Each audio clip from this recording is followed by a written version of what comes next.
En el uso de la palabra ahora, el ministro de Trabajo, Andrés Ich, quien es el interpelado. En la dirección de la sesión se encuentra ahora el asambleísta César Solórzano, primer vicepresidente de la Gracias, señor Asamblea presidente. Creo que está Nacional. autorizado. En primer lugar, señor presidente, un saludo a usted, a todos los miembros de la Asamblea. También expresar de una manera muy clara mi respeto, no solamente a la función que cumple la Asamblea dentro del rol democrático que tiene en la vida institucional del país, sino también en su rol de fiscalización, que es esencial para el equilibrio de poderes. Y con ese convencimiento, señor presidente, he comparecido no solo al llamado de este juicio político, no solamente a la Comisión de Fiscalización, sino cada vez que he sido requerido por la Asamblea y entregado la información que la Asamblea me ha pedido. Y es por eso, señor presidente, que de una forma coordinada también he buscado establecer distintos espacios de trabajo con los asambleístas. Y creo que lo hemos hecho de una manera muy productiva, creando normas, aportando además en la generación de política pública. Y por todo ello, pese a la evidente falta de fundamentación de las causales expuestas por la asambleísta interpelante, voy a darme el tiempo para explicar con muchísimo detalle cada una de ellas y también para explicar con mucho detalle cuáles son los reales motivos que están detrás de este juicio.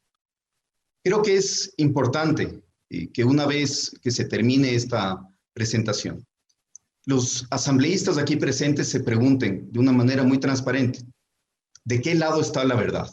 Creo que esa respuesta se generará automáticamente una vez que se conozca todos y cada uno de los elementos de descargo que voy a presentar. También creo que es importante contextualizar en qué situación asumí el Ministerio del Trabajo.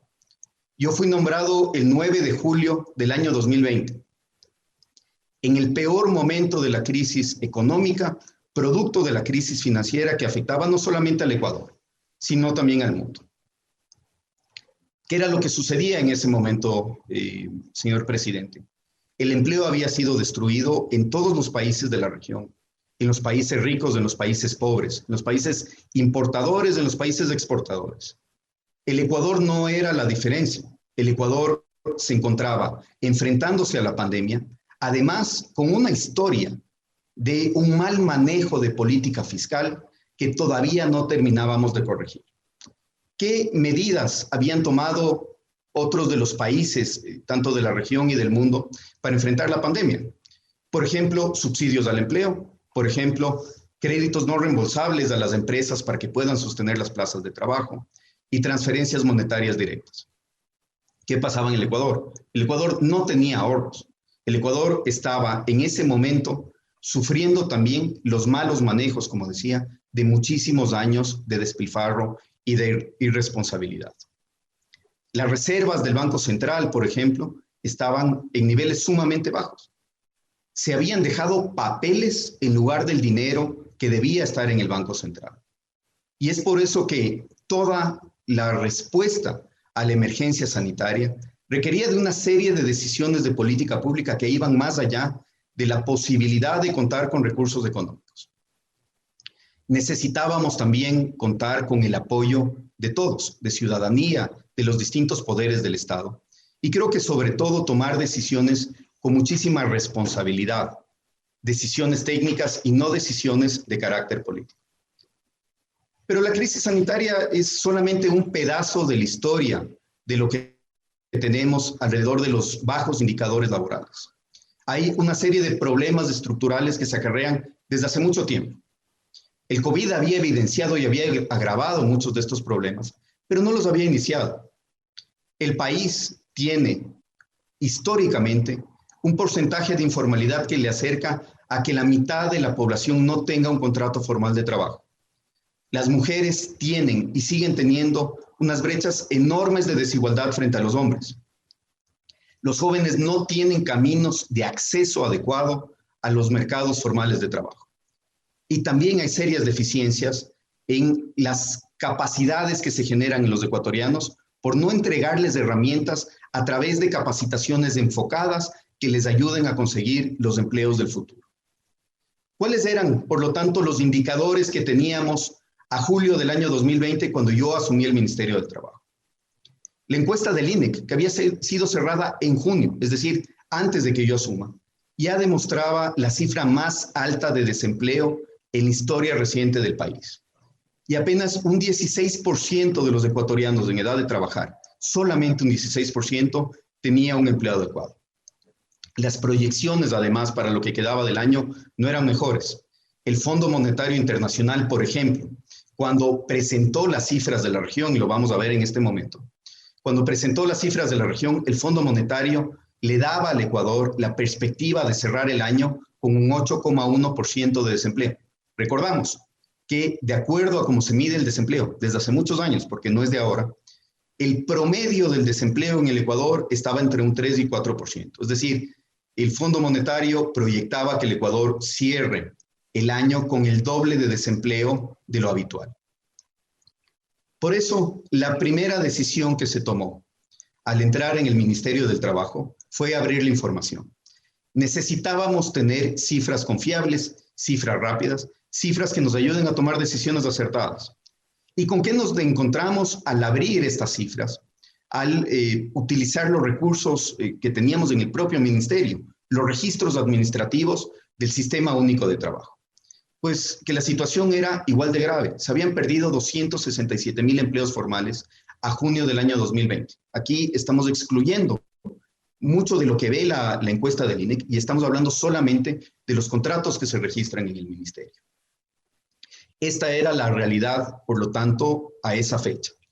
Y evidentemente esta realidad también estaba generando un problema social sumamente grave.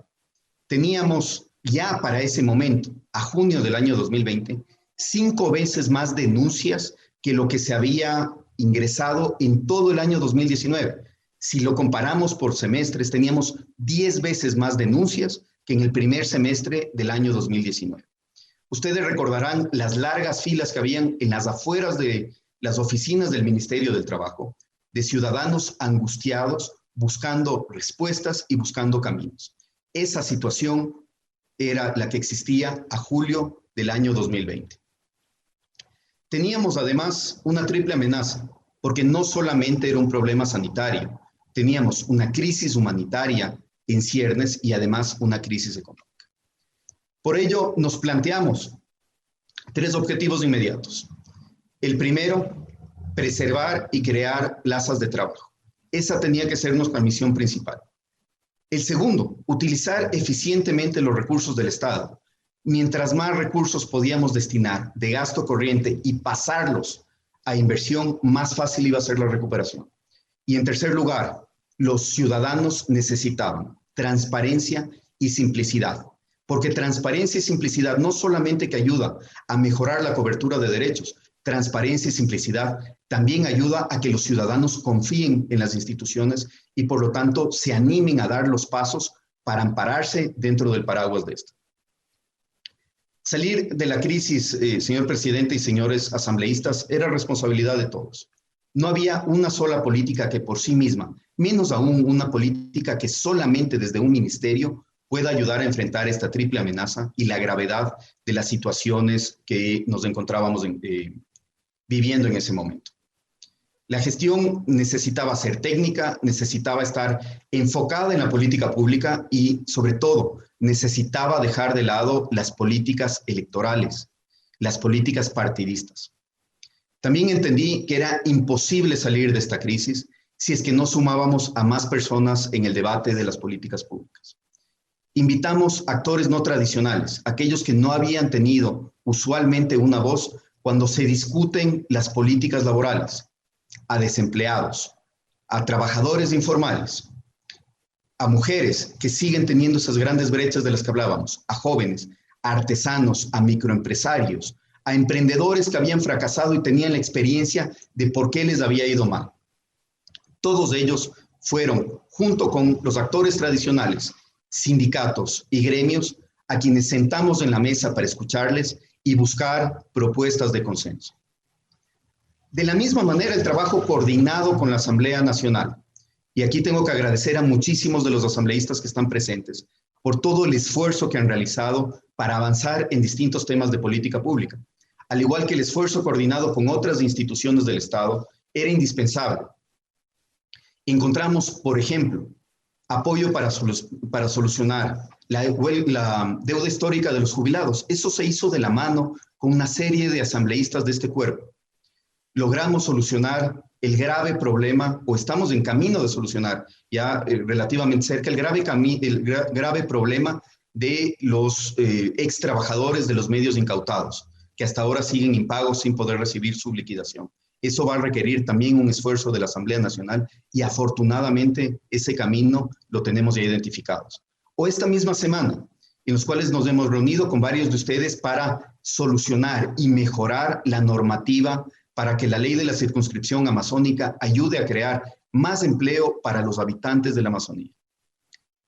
Lamentablemente, señor presidente, señores asambleístas, la dinámica que se ha dado con la mayoría de ustedes no se dio con todos los bloques. Menos de 24 horas habían pasado desde que yo me posesioné cuando ya recibí el primer pedido de la Comisión de Fiscalización para ir a dar explicaciones. Menos de 24 horas. Estoy hablando de la antigua Comisión de Fiscalización. Y a los pocos días, en la primera comparecencia que tuve ante la Asamblea, a los pocos días de haber sido posesionado, ya el asambleísta interpelante, Marcelo Holguín, me advirtió que me iba a llevar a juicio político. Debo reconocer, asambleísta, que en esto usted ha cumplido. Por eso no fue una sorpresa el llamamiento a juicio y tampoco es una sorpresa que las causales que se han buscado estén absolutamente infundadas, pues de lo que se trataba era de llevar a juicio al ministro de Trabajo en la peor crisis de desempleo, porque eso sin duda sería fácil de vender. Veamos, por lo tanto, cuáles son las supuestas causales que tenemos en este juicio. La primera es la aseveración de que me he arrogado funciones al haber interpretado a través de un acuerdo ministerial la disposición interpretativa acerca del artículo 169, numeral 6 del Código del Trabajo. Es decir, lo que me está diciendo la asambleísta interpelante es que yo he cambiado la interpretación sobre cuándo se puede aplicar la causal de terminación de un contrato de trabajo por fuerza mayor a través de un acuerdo ministerial. Esto es absolutamente falso, absolutamente falso. Jamás, por ningún instrumento, ni por un acuerdo ministerial, ni por un reglamento, decisión, interpretación o cualquier tipo de otro regulado de cualquier manera la disposición interpretativa de la ley humanitaria que habla sobre el artículo 169, numeral 6. Y esto es sumamente fácil de ver. Vamos a ver más adelante, vamos a leer el acuerdo ministerial completo. Pero entonces, ¿por qué la asambleísta interpelante la incluye en el juicio político? Bueno, seguramente porque las terminaciones de contratos de trabajo por fuerza mayor que se dieron durante la pandemia fueron noticia por el dolor que generaron y seguramente eran electoralmente rentables. No tiene otra explicación. Veamos entonces de qué se trata esta supuesta causal. La terminación por fuerza mayor es una norma que no está en la ley humanitaria y no está tampoco en un acuerdo ministerial. Es una disposición que está en el Código del Trabajo y que está en el Código del Trabajo desde hace décadas y que dice expresamente que para terminar un contrato de trabajo, un contrato individual de trabajo, solo se lo puede hacer por una de las causales que el mismo Código del Trabajo establece. Y en la causal sexta de esa norma, de ese artículo 169, dice expresamente, causas para terminación del contrato individual de trabajo. El contrato individual de trabajo termina, numeral 6, por caso fortuito o fuerza mayor que imposibiliten el trabajo como incendio, terremoto, tempestad, explosión, plagas de campo, guerra y en general cualquier otro acontecimiento extraordinario que los contratantes no pudieran prever o que previsto no lo pudieran evitar. Es decir, hay una expresa explicación de cómo en casos de fuerza mayor se puede terminar un contrato individual de trabajo. Esa norma, la del Código del Trabajo, se complementa a partir de la expedición de la ley humanitaria con una norma interpretativa que lo que nos dice, y vamos a ver más adelante, es cómo tenemos que interpretar el artículo 169, numeral 6. Es decir, hay una norma interpretativa expresa y limitada al artículo 169, numeral 6 del Código del Trabajo. Esta norma, el 169, numeral 6 del Código del Trabajo, no comenzó a aplicarse durante la pandemia del año 2020. Es una norma que se ha aplicado todos los años. Todos los años han habido terminaciones de contratos aplicando la fuerza mayor. En el año 2010, 2011, 2012, 2013, 2014, 2015, cuando se cerraron los casinos, cuando hubo el terremoto de Manabí. En todos esos años tenemos una cantidad de actas de finiquito, por miles, aplicando esta norma interpretativa.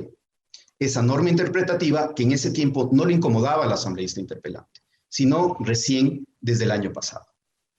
Es recién la ley humanitaria, como decía, la primera que pone un límite a la aplicación de esa norma interpretativa, que se complementa además con el artículo 30 del Código Civil.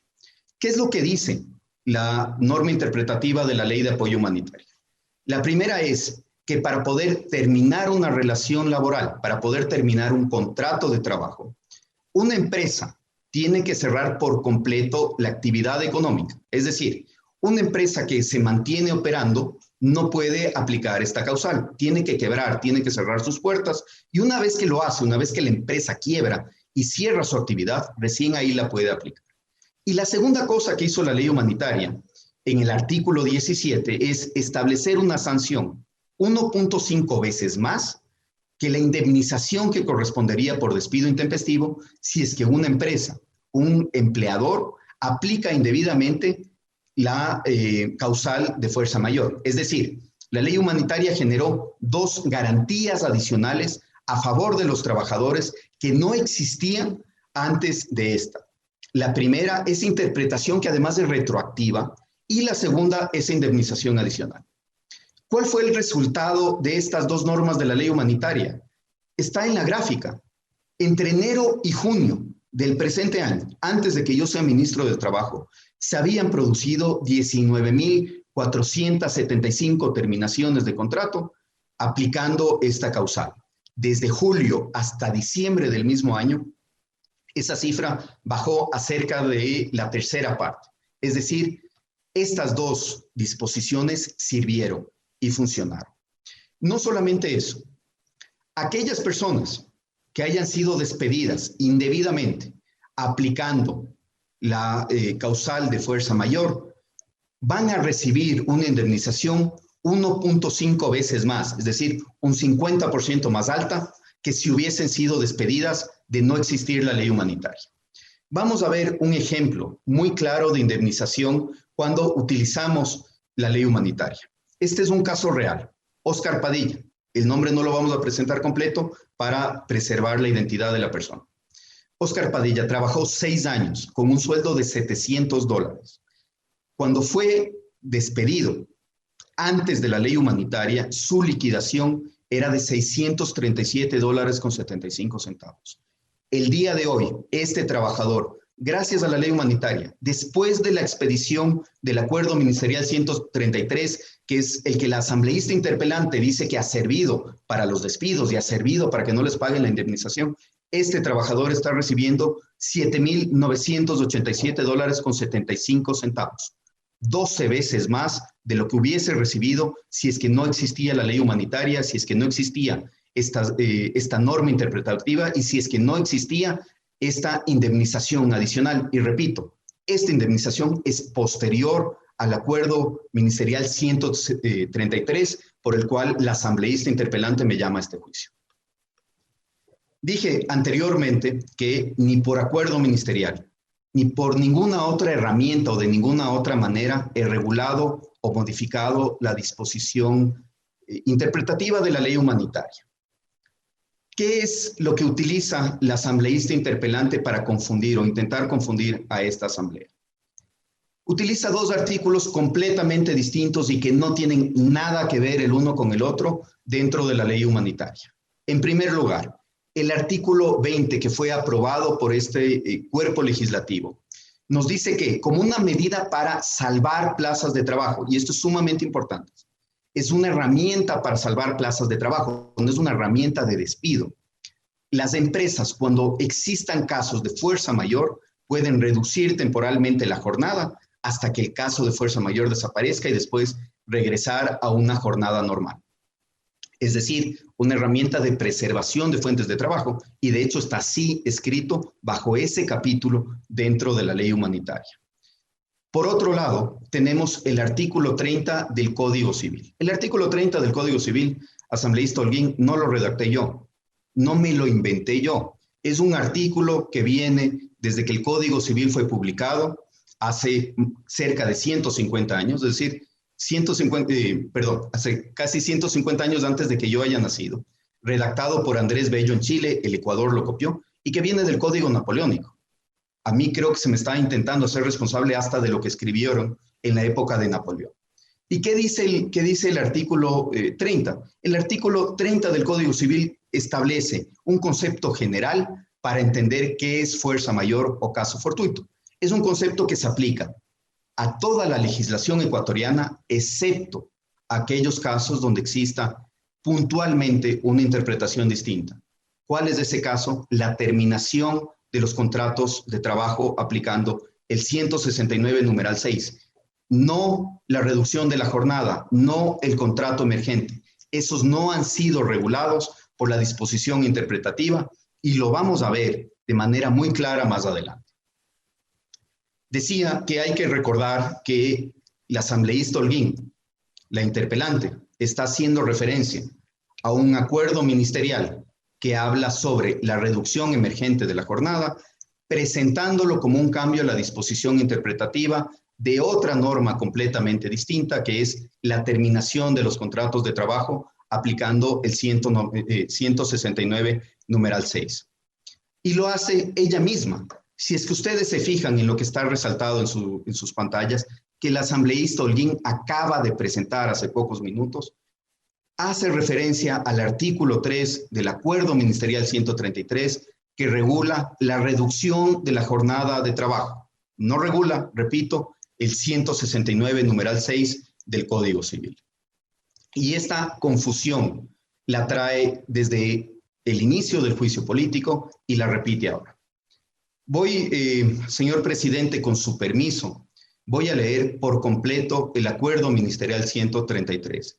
Es algo que no debería ser. Pido disculpas por el tiempo que me va a tomar, pero algo que podría aclararse, que podría confirmarse simplemente de esa lectura, ha sido utilizado por la asambleísta interpelante para intentar confundir esta asamblea y darle algún viso de justificación a este juicio político que no tiene absolutamente ningún fundamento. Me voy a saltar, señor presidente, me voy a saltar los considerandos y les pido a todos los asambleístas que nos escuchan, pero especialmente al interpelante, que si es que encuentran en el texto del Acuerdo Ministerial 133 cualquier referencia al artículo 169 numeral 6, cualquier referencia acerca de la disposición interpretativa de la ley humanitaria, me lo digan. No lo van a poder hacer porque eso no existe. ¿Qué dice el Acuerdo Ministerial 133? Expedir las directrices para la aplicación de la reducción emergente de la jornada de trabajo establecida en la Ley Orgánica de Apoyo Humanitario para combatir la crisis sanitaria derivada del COVID-19. Primera aclaración, directrices para la aplicación de la reducción emergente de la jornada de trabajo. Nada que ver con la disposición interpretativa. Artículo 1, objeto. El presente acuerdo ministerial tiene por objeto expedir las directrices para la aplicación del artículo 20 de la Ley Orgánica de Apoyo Humanitario para combatir la crisis sanitaria derivada del COVID-19, específicamente para el artículo 20, que es la reducción emergente de la jornada. Asambleísta Holguín, ¿usted encuentra aquí alguna referencia al artículo 169, numeral 6, o a la disposición interpretativa? Artículo 2, ámbito. Esta norma es de obligatorio cumplimiento para todos los empleadores y trabajadores del sector privado. Artículo 3, la reducción emergente de la jornada de trabajo. De conformidad con el artículo 20 de la Ley Orgánica de Apoyo Humanitario para combatir la crisis sanitaria derivada del COVID-19, para efectos de la reducción emergente de la jornada de trabajo, se considerará caso fortuito o fuerza mayor, repito, para efectos de la reducción emergente de la jornada de trabajo, se considerará caso fortuito o fuerza mayor lo establecido en el artículo 30 del Código Civil. Repito, Código Civil que tiene más de 150 años con esa norma y que viene del Código Napoleónico. Como por ejemplo, aquellos casos donde existan imprevistos imposibles de prever que generen imposibilidad de realizar el trabajo con normalidad y en consecuencia se deba reducir la jornada laboral ordinaria o parcial del trabajador. Nuevamente, el ámbito queda sumamente claro. Le pregunto, asambleísta Holguín, ¿encuentra usted aquí alguna referencia a el artículo 169, numeral 6 del Código del Trabajo o a la disposición interpretativa de la ley humanitaria? Seguimos, por favor. El empleador podrá reducir la jornada laboral ordinaria o parcial de sus trabajadores según su modalidad contractual hasta un máximo del 50% de la jornada establecida en la misma. Solo se podrá aplicar una forma de reducción de jornada al trabajador, misma que se realizará respecto de la jornada laboral ordinaria o parcial a la que está sujeto el trabajador. Todo esto recogido de la ley humanitaria. Artículo 4 de la remuneración a partir del registro de la reducción emergente de la jornada de trabajo en el Sistema Único del Trabajo. Segunda cosa, y creo que es muy importante, también se falseó la verdad hace un momento cuando la interpelante dijo que esta norma era retroactiva. Queda muy claro en el artículo 4. A partir del registro de la reducción emergente de la jornada, no hay retroactividad. En el Sistema Único del Trabajo y durante la vigencia de la misma, el sueldo o salario del trabajador se pagará en proporción a las horas efectivamente trabajadas establecidas en la reducción emergente de la jornada de trabajo.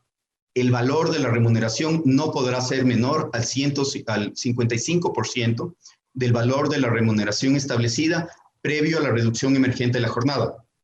Esto se encuentra en la ley humanitaria, está tomado de ahí. Artículo 5. De las aportaciones a la seguridad social y demás beneficios de ley. Durante la vigencia de la reducción emergente de la jornada de trabajo, el aporte a la seguridad social se pagará sobre las horas establecidas en la jornada reducida y en consecuencia sobre la remuneración que perciba el trabajador por la misma. Los beneficios de ley, esto es, las remuneraciones adicionales, vacaciones, fondos de reserva o utilidades se deberán pagar conforme a lo que establece el artículo 82 del Código del Trabajo sobre las horas establecidas en la reducción emergente de la jornada. Asambleísta Holguín, ¿usted ve ahí alguna referencia al 169, numeral 6? Yo no lo veo. Artículo 6. De la vigencia de la reducción emergente de la jornada de trabajo. La reducción emergente de la jornada de trabajo podrá aplicarse hasta por un año a partir de su registro en el Sistema Único del Trabajo y podrá ser renovable por el mismo periodo por una única ocasión. Fenecida la vigencia de la reducción emergente de la jornada de trabajo, el trabajador volverá a la jornada y remuneración establecidas previo al registro de la reducción emergente de la jornada de trabajo. Nuevamente, ninguna referencia al 169, numeral 6. Y todo esto tomado de la ley humanitaria. Artículo 7. Del registro de la reducción emergente de la jornada de trabajo. El empleador deberá realizar el registro de la reducción emergente de la jornada de trabajo y su vigencia en el contrato individual del trabajador, debidamente registrado en el Sistema Único de Trabajo. La información ingresada en el Sistema Único de Trabajo SUT será de responsabilidad exclusiva del empleador. Realizado el registro de la reducción emergente de la jornada de trabajo, el empleador comunicará por cualquier medio disponible al trabajador la reducción emergente de la jornada de trabajo, su duración y vigencia. Nuevamente, desmintiendo la falsedad de que el acuerdo ministerial, regresemos por favor, desmintiendo la falsedad de que el acuerdo ministerial permitió retroactivamente aplicar la norma de la ley humanitaria. Absolutamente falso. Y de hecho, aprovechando este tema, si es que se quieren utilizar ejemplos, asambleísta, les recomiendo que se utilicen ejemplos que al menos se hayan dado después de que yo fui ministro. Utilizaron un ejemplo de junio, un mes antes de que yo haya sido posesionado. Avancemos, por favor, al siguiente. Sin perjuicio de este registro, el Ministerio del Trabajo realizará los controles y verificaciones necesarias para precautelar el cumplimiento de los derechos de los trabajadores y la ley. Artículo 8. De las excepciones de la reducción emergente de la jornada de trabajo. No se podrá aplicar la reducción emergente de la jornada de trabajo establecida en el artículo 20 de la Ley Orgánica de Apoyo Humanitario para combatir la crisis sanitaria derivada del COVID-19 a los trabajadores que se encuentren inmersos dentro de la reducción de la jornada de conformidad con lo dispuesto en el artículo 47.1 del Código del Trabajo incluyendo aquellos que aplicaron el proceso establecido en el artículo 4 del Acuerdo Ministerial MDT 2020-077 del 15 de marzo del 2020, reformado mediante Acuerdo Ministerial MDT 2020 del 28 de marzo del 2020. El ejemplo que usted puso, asambleísta Holguín, seguramente se refiere a los acuerdos ministeriales que se promulgaron y aplicaron antes de que yo sea ministro de Trabajo. Se podrá aplicar la reducción emergente de la jornada de trabajo establecida en el artículo 20 de la Ley Orgánica de Apoyo Humanitario para combatir la crisis sanitaria derivada del COVID-19 a partir del momento en el cual se deje sin efecto y culmine la vigencia de la reducción actual en la jornada del trabajador. ¿Alguien ve aquí alguna referencia al artículo 169, numeral 6 del Código del Trabajo o a la disposición interpretativa de la ley humanitaria? Yo no la veo. Avancemos, por favor. De las indemnizaciones, de producirse el despido intempestivo del trabajador durante la reducción emergente de la jornada de trabajo, las indemnizaciones, bonificación por desahucio y demás beneficios de ley se calcularán sobre la última remuneración mensual percibida por el trabajador antes de la reducción emergente de la jornada de trabajo y además de cualquier otra sanción que establezca la ley por estos incumplimientos. Es decir, el acuerdo ministerial es absolutamente claro en decir que esta herramienta no puede ser utilizada para despedir o abaratar el despido de los trabajadores. Está allí en el artículo 9 que ustedes están leyendo. Artículo 10 del control para las empresas. El Ministerio del Trabajo notificará mensualmente a la Autoridad Tributaria Nacional y a la entidad de control societario por los medios electrónicos pertinentes el listado de las empresas y el periodo fiscal en el que tengan vigente la reducción emergente de la jornada de trabajo para sus trabajadores, a efectos de que se cumpla lo dispuesto en el artículo 20 de la Ley Orgánica de Apoyo Humanitario para combatir la crisis sanitaria derivada del COVID-19 y puedan acogerse a lo previsto en el artículo 37 de la Ley de Régimen Tributario Interno.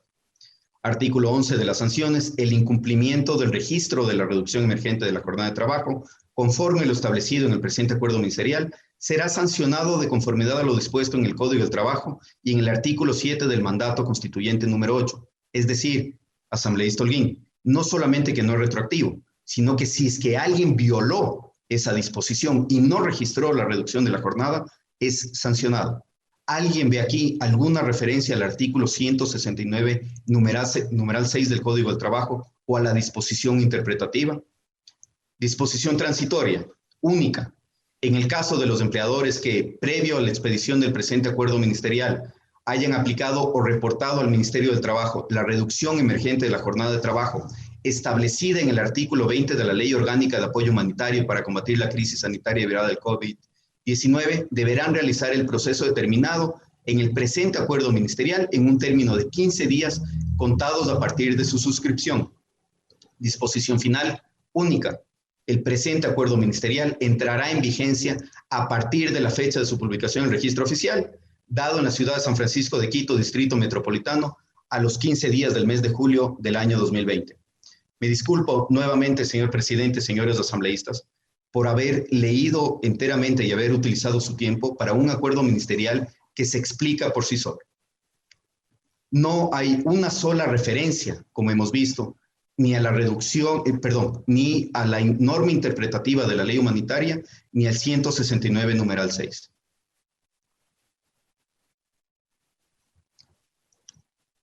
Y esto es gracioso, pero es la propia interpelante el día de hoy la que ha colocado en su presentación precisamente esa diferencia. Esta es una captura de pantalla de hace unos minutos, puesto por la asambleísta interpelante. Y aquí lo dice muy claro. El artículo 3 del acuerdo 133, ¿no es cierto?, se refiere al artículo 20 de la ley humanitaria. ¿Qué es lo que dice la asambleísta? Contradiciendo la disposición interpretativa del numeral 6 del artículo 169, es decir, la misma asambleísta interpelante recoge como la una norma se refiere a un artículo y la otra norma de la ley humanitaria se refiere a otro artículo completamente distinto. Voy a intentar ser un poco más claro en la explicación del absurdo jurídico que implica lo que la asambleísta está diciendo. Y perdón, antes de eso, también para desmentir una cosa que se dijo y que es falsa.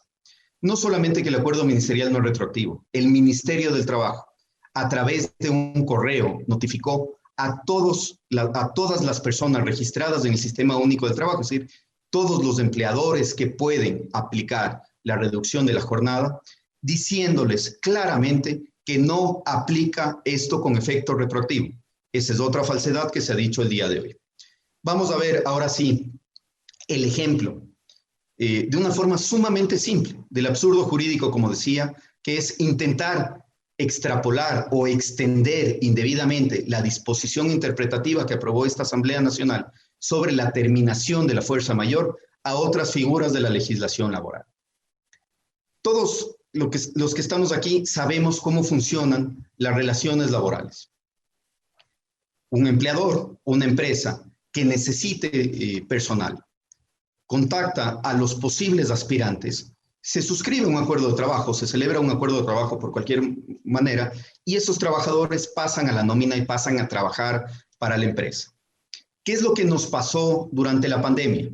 Durante la pandemia, por la crisis económica, muchas empresas quebraron, pero la mayoría de empresas o despidieron trabajadores o dejaron de contratar. ¿Qué es lo que quiso hacer la ley humanitaria? La ley humanitaria nos dio dos herramientas, como había dicho, importantísimas, para intentar generar una red de protección para que no se pierdan más plazas de trabajo, para que se disminuya esa pérdida de plazas de trabajo y también para que se generen contratos nuevos. La primera herramienta, la reducción emergente de la jornada, y la segunda, el contrato emergente. ¿Qué es lo que esto logró? Y vamos a ver las cifras más adelante. Logró no solamente desacelerar la pérdida de plazas de trabajo, sino también generar una cantidad muy importante de contratos de trabajo y nuevo personal se incorporó a las empresas. Ahora, ¿qué es lo que nos dice el interpelante? Y aquí viene el absurdo jurídico. ¿Cómo el interpelante quiere que funcione esta figura que es para salvar plazas de trabajo? Lo que nos dice la interpelante es que si una empresa quiere utilizar una herramienta de preservación de fuentes de trabajo, esa empresa debe quebrar. Es decir, la empresa A, si quiere evitar que sus trabajadores se queden sin trabajo, según la interpelante, la empresa debe quebrar, porque la única manera de aplicar estas herramientas de la ley humanitaria, que solamente pueden ser utilizadas ante un caso de fuerza mayor o un caso fortuito, es cerrando la empresa. Cerrando la empresa, ¿cómo se puede aplicar una herramienta de preservación de fuentes de trabajo? Cerrando la empresa, despidiendo a los trabajadores, ¿cómo se puede aplicar la reducción emergente de la jornada? Cerrando la empresa, ¿cómo se pueden generar contratos emergentes? Esto es lo que nos dice la asambleísta Holguín. Si es que le hiciéramos caso a la asambleísta Holguín, todas esas personas que salvaron su puesto de trabajo, esas personas que fueron contratadas utilizando la herramienta del contrato emergente, esas personas estarían en este momento en la calle. Este absurdo jurídico al que yo me refiero es también, creo yo, de una manera involuntaria, aceptado por la misma asambleísta interpelante. Hace un momento, asambleísta, cito lo que usted dijo: se necesita que las empresas puedan mantenerse a flote para que no se pierdan las fuentes de trabajo. Pero al mismo tiempo, usted nos está diciendo que para que las empresas puedan preservar las fuentes de trabajo, las empresas tienen que cerrar y tienen que quebrar. Solamente la lógica electoral, la lógica de ganar a cualquier costo, de decir a cualquier costo para conseguir votos lo que haga falta, puede explicar que una persona argumente de esta manera cómo se tiene que entender una ley que fue aprobada por la Asamblea Nacional y que nos ha ayudado para salir del momento más complicado que hemos vivido. Estas son, asambleísta Holguín, las cifras de los empleos que se han salvado aplicando las dos herramientas de la ley humanitaria: la preservación de los acuerdos de preservación de fuentes de trabajo y la reducción emergente de la jornada. Ojo, estas son cifras a la fecha, porque llegamos a tener más de 70,000 que ya han regresado a su condición normal, tener una jornada regular. Hay otras empresas que sobrevivir y mantienen una jornada reducida. Llegamos a tener 70,000 empleos salvados utilizando estas herramientas y a la fecha tenemos 58,000 contratos emergentes que se mantienen vigentes. Son contratos que se crearon durante la pandemia y que no han terminado. Empleos salvados y creados. ¿Gracias a qué? Gracias a que no hemos interpretado la ley humanitaria como usted pide, gracias a que no pedimos que las empresas quiebren y cierren para poder aplicar estas herramientas. Este acuerdo ministerial, como decía, únicamente tiene por objeto regular la reducción emergente de la jornada. Ustedes han visto, señores asambleístas, señor presidente, en ningún lugar se hace referencia al 169, numeral 6. En ningún lugar se hace siquiera referencia a la disposición interpretativa. Es falso lo que han escuchado hace unos minutos sobre la supuesta arrogación de funciones de mi parte. Vamos a pasar en este momento a la segunda supuesta causal. Esta se refiere a otro tema que durante una crisis económica sin duda genera bastantes aplausos. Pero hay que decir la verdad, porque la supuesta causal de haber violado la Constitución por aplicar de manera directa una disposición del Código del Trabajo también es falsa. La asambleísta interpelante ha utilizado más de media hora del tiempo de todos en explicar a detalle una fórmula sumamente compleja que no se ha utilizado. Una fórmula sumamente compleja para la cual he invitado a expertos que no se ha utilizado, que no se utilizó para fijar el valor del salario del año 2021. ¿Qué es lo que nos dice el Código del Trabajo? ¿Cómo se tiene que fijar el salario? Y así es exactamente como se lo ha hecho. El Código del Trabajo, en su artículo 117, nos dice que es el Consejo de Salarios, donde se reúnen trabajadores y empleadores quienes tienen que intentar llegar a un acuerdo. Si es que en el Consejo de Salarios, trabajadores y empleadores llegan a un acuerdo, ese es el valor del salario que se fija. Si es que no existe ese acuerdo dentro del Consejo de Salarios, se tiene que aplicar el artículo 118 del Código del Trabajo. No esa fórmula gigantesca que el asambleísta presentó, sino el artículo 18 del Código del Trabajo. ¿Y qué nos dice el artículo 118 del Código del Trabajo? Que es obligación, esto no es facultativo del ministro, es obligación del ministro del Trabajo fijar el salario, ni siquiera dice incrementar, dice fijar el salario de acuerdo a la inflación proyectada del próximo año. Es decir, allí no hay ninguna fórmula que entender. Se toma la inflación proyectada para el próximo año y en el mismo porcentaje se fija el salario del año siguiente. ¿Qué es lo que sucedió este año? Este año el Consejo de Salarios se reunió 2 veces para tratar este tema. La primera sesión se la dio el 23 de noviembre del año 2020, no se llegó a un acuerdo. La segunda sesión el 27 de noviembre del año 2020, tampoco se llegó a un acuerdo. En ambas sesiones hubo un reconocimiento expreso de las partes y que consta en actas de los intentos del Ministerio del Trabajo por convencer a trabajadores y empleadores que depongan posturas y se logre fijar un salario de manera consensuada y no se tenga que pasar a aplicar el artículo 118 del Código del Trabajo. Lamentablemente no se consiguió. ¿Cómo se tenía que aplicar, por lo tanto, el artículo 118 del Código del Trabajo? Solicitando la inflación proyectada. Esa inflación proyectada no la determino yo, no la calculo yo. Así es que tampoco tiene mucha relevancia toda esa larga explicación que nos dieron con los economistas o expertos que dicen que esa inflación está mal calculada, que dicen o hacen referencia a discusiones que se tuvo hace varios años entre el INEC y el ministro de ese entonces. Esa información nos la entregan a nosotros y esa información lo que decía es que para el año 2021 la inflación proyectada era de menos 1,01%. De hecho, la inflación del año 2020 cerró también en negativo, menos 0,73%. Perdimos 8.000, 9.000 o 10.000 millones del PIB el año pasado. Evidentemente íbamos a tener en la crisis económica una deflación. Y por lo tanto, esta inflación proyectada que no sale del Ministerio del Trabajo, que nos es proporcionada de otra institución, del Ministerio de Economía y Finanzas, marca la fijación del salario para el año siguiente. ¿Qué sí hice yo, asambleístas? Yo, mediante acuerdo ministerial, lo que hice fue prohibir que el salario básico se reduzca, inclusive en aquellos casos en los cuales la inflación pueda ser negativa. Eso es lo que yo regulé. no he regulado absolutamente nada más que haya interferido o modificado el salario del año 2021, porque repito, esa norma no es discrecional, es una norma que me obliga a mí a aplicar exactamente el Código del Trabajo como está.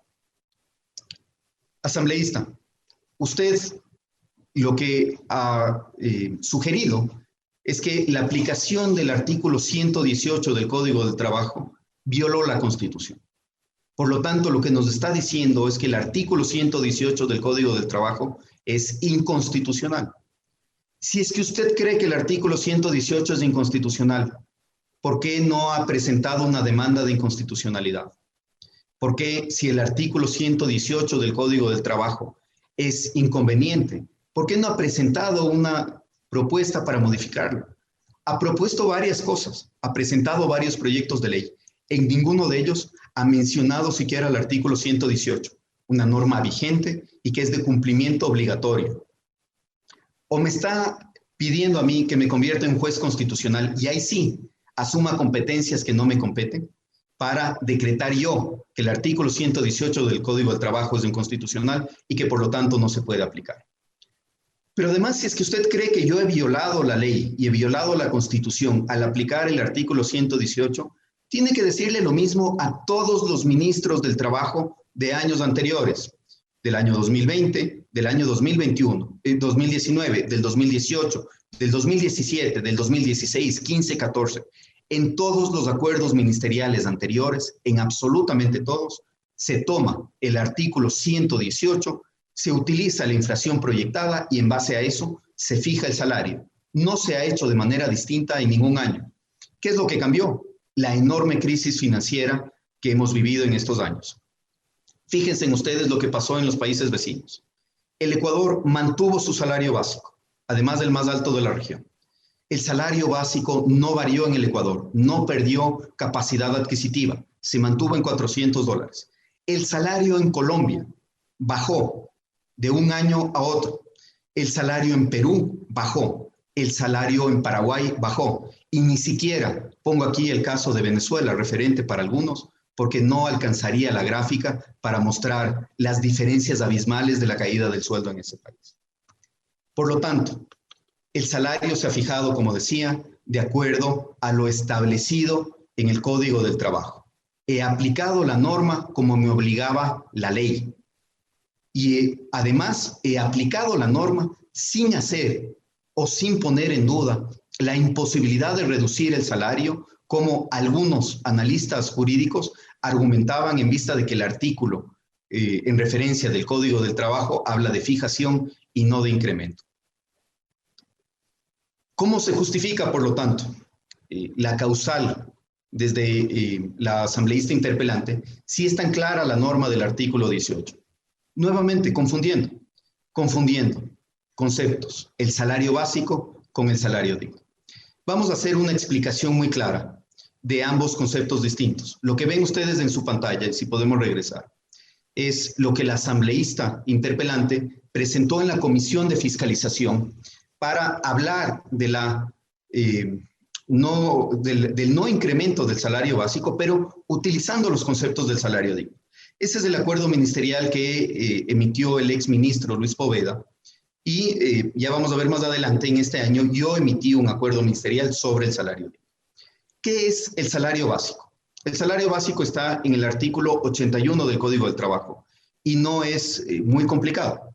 Lo que nos dice es que es la retribución mínima que tiene derecho a recibir el trabajador, es decir, es lo mínimo que se puede pagar al trabajador por sus labores. Está muy claro y muy determinado desde hace muchísimo tiempo en el Código del Trabajo. El salario digno, por el contrario, es un concepto muchísimo más nuevo que el salario básico.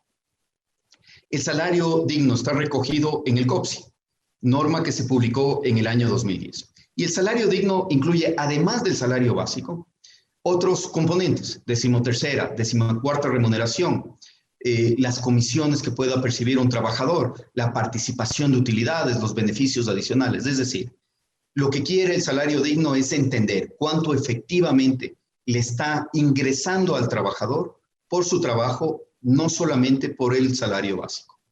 Y decía, esta norma está en el COPSI y está en el COPSI en un cuerpo que fue publicado, un cuerpo normativo que fue publicado en el año 2010. No ha sido regulado por mí, no es un criterio inventado por mí y la forma de calcularlo está en la ley, no en un acuerdo ministerial. Veamos cómo se calcula. El salario digno se calcula con la información que nos da el INEC. Es el INEC, no el Ministerio del Trabajo. Y ahí nuevamente es relativamente irrelevante los criterios que se tengan para este juicio político sobre si el INEC está o no está haciendo su trabajo de manera adecuada. Porque el INEC no es una institución que le pertenezca al Ministerio del Trabajo. No es una institución que esté relacionada con el Ministerio del Trabajo de ninguna manera. El Ministerio del Trabajo ni siquiera participa en el comité donde se nombran a las autoridades del INEC, en el comité donde se aprueban las políticas del INEC. No tenemos nada más que una calidad de usuarios de la información, al igual que lo tiene cualquier ciudadano o que lo tienen ustedes como Asamblea Nacional. Por lo tanto, el INEC es el que nos entrega la información. Y estas variables dadas por el INEC tienen que compararse con la canasta familiar básica. La canasta familiar básica es, en palabras simples, un conjunto de productos que se suman de acuerdo a sus precios para saber cuánto es lo que necesita como mínimo una familia para tener productos y servicios determinados. La canasta familiar básica tampoco es calculada por el Ministerio del Trabajo. Y la canasta familiar básica se calcula de acuerdo al número de perceptores que hay en el hogar. Según el INEC, 1.6. Esa es una cifra que tampoco la sacamos nosotros. Es una cifra que nos da el INEC. Por lo tanto, ¿cuál es el valor que nos ha dado el INEC de la canasta básica?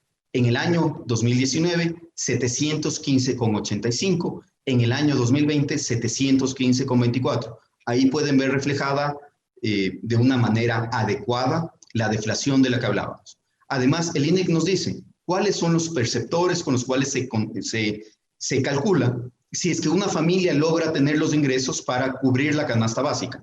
El INEC lo que nos dice, para el año 2019, 1,6 perceptores, para el año 2020, 1,6 perceptores, una cifra que no ha variado. Regresemos, por favor. Por lo tanto, con estas cifras se calcula el salario digno. ¿Cuál fue el salario digno del año 2019? $447,41. Es decir, este es el monto mínimo que un trabajador debe recibir, incluyendo el salario básico y el resto de componentes. Para el año 2020, ese salario mínimo por la deflación se redujo, $447,03. Recordemos, salario digno establecido antes de que yo entre al ministerio. Por lo tanto, de acuerdo a los datos del INEC, de acuerdo a la ley y cómo se calcula, el salario digno está siendo cubierto en este momento con la fijación del salario básico. Es falso, de acuerdo a la información que no le pertenece al ministerio, sino que es dominio público y que una institución responsable por esos cálculos establece. Por lo tanto, no hay una violación de la norma constitucional y tampoco hay una violación al aplicar de manera mandatoria, como me exige el Código del Trabajo, el artículo 118. Yo no puedo hacer nada distinto que aplicar esa norma. No le gusta, asambleísta Holguín, el Código del Trabajo. A mí tampoco. Es un código que data de 1930. Es un código que está absolutamente desactualizado. Es un código que tiene un montón de normas que ya no son útiles en este momento.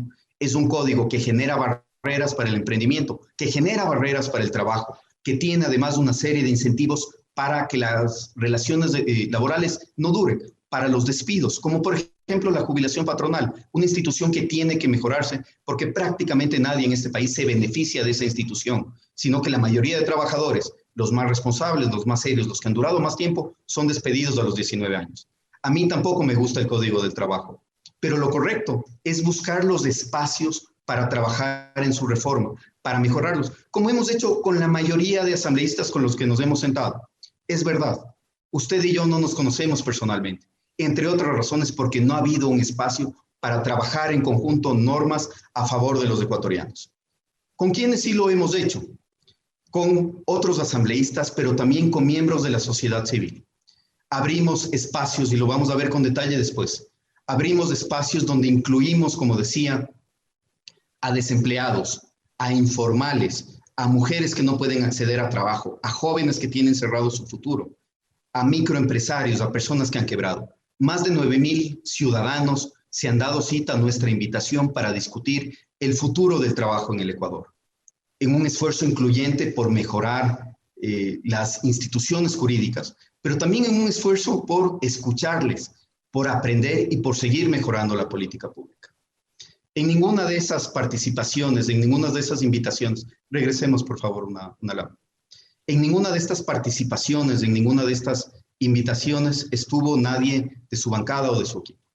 Sí estuvieron representantes de bancadas con las que podemos tener diferencias ideológicas, con las que podemos tener diferencias de visión de por qué camino transitar, pero con los que tenemos los mismos objetivos: un Ecuador con más oportunidades, un Ecuador con más trabajo, un Ecuador más justo y un Ecuador donde el talento sea premiado.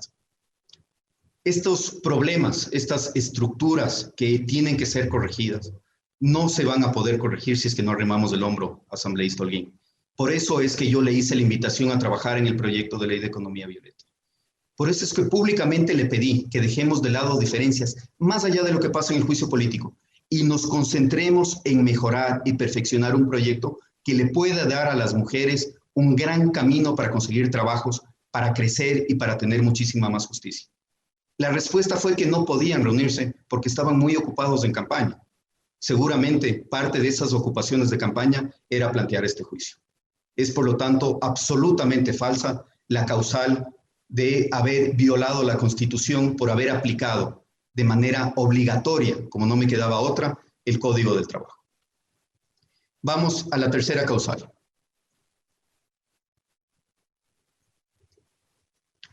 La tercera causal se refiere a la supuesta negativa del Ministerio del Trabajo para entregar información solicitada por el Observatorio Ciudadano de Discapacidad, Salud Pública, Trabajo y Derechos Humanos.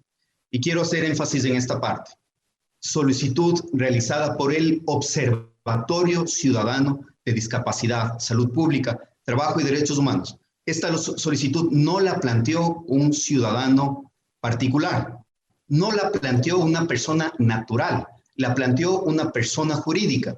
¿Qué persona jurídica? El Observatorio Ciudadano de Discapacidad, Salud Pública, Trabajo y Derechos Humanos. Es falso que se haya negado información pública ante esta solicitud. ¿Cuál es la verdad? Me solicitaron un montón de información que vamos a ver más adelante.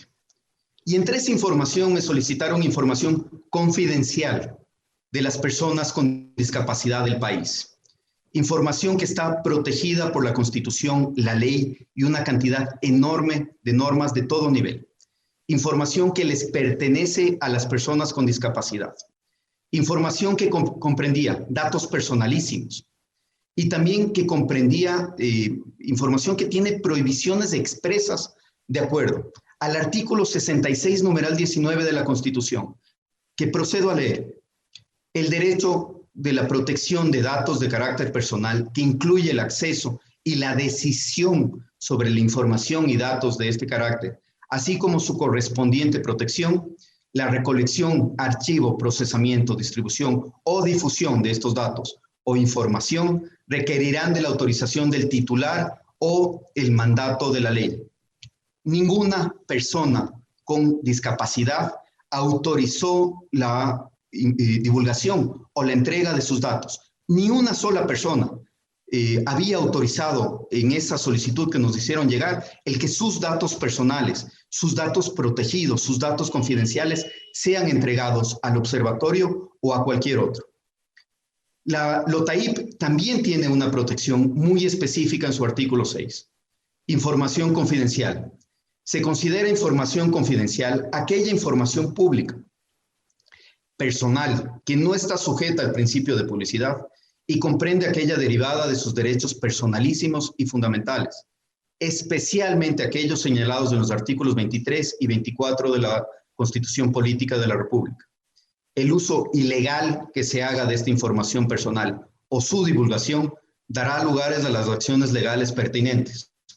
No solamente es prohibido divulgar información personalísima, no solamente no había una autorización de sus titulares, sino que de haberse entregado esa información personalísima, habría habido sanciones de acuerdo a la ley. Y finalmente, la misma DINARDAP, en una resolución del año 2016, la resolución 035, en su artículo 6 nos dice, datos o información de carácter personal. Aquí se describe cuáles son. Los datos patrimoniales, fianzas, bienes, ingresos, egresos, cuentas, información contenida en el sistema financiero y en el sistema de referencias crediticias. Repito, fianzas, bienes, ingresos, por ejemplo, remuneraciones. Datos académicos y laborales, puesto o cargo laboral, domicilio de trabajo, email personal, historia laboral, currículum, etc. Todas las cosas que el observatorio me estaba pidiendo. Además, la LOTAIP también nos dice una cosa que es sumamente importante para entender todo el contexto de esta solicitud. Lo que nos dice el artículo 19, y este es el detalle del derecho que consagra la LOTAIP en cuanto al acceso a la información, es que el interesado a acceder a la información pública, ¿quién era el interesado? El observatorio, no una persona natural.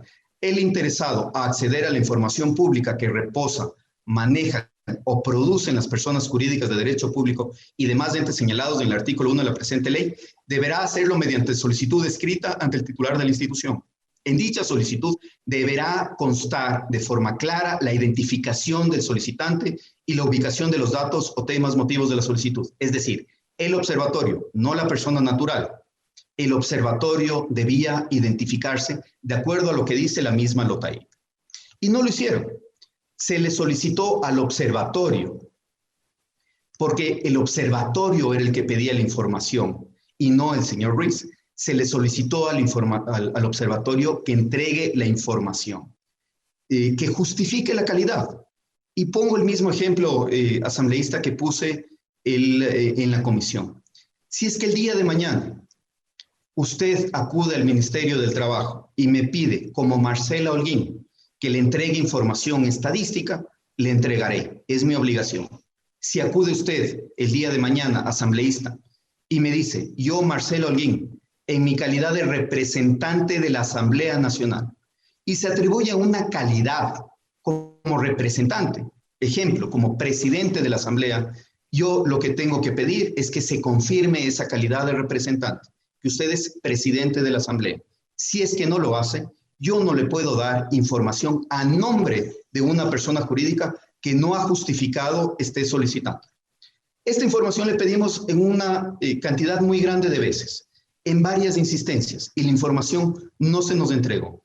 No se nos entregó el justificativo de que era el observatorio efectivamente el que lo estaba pidiendo y el justificativo de que era el señor Pablo Ruiz el representante del observatorio. Contestamos sí a las solicitudes. Es falso que no se haya contestado. Contestamos a las solicitudes.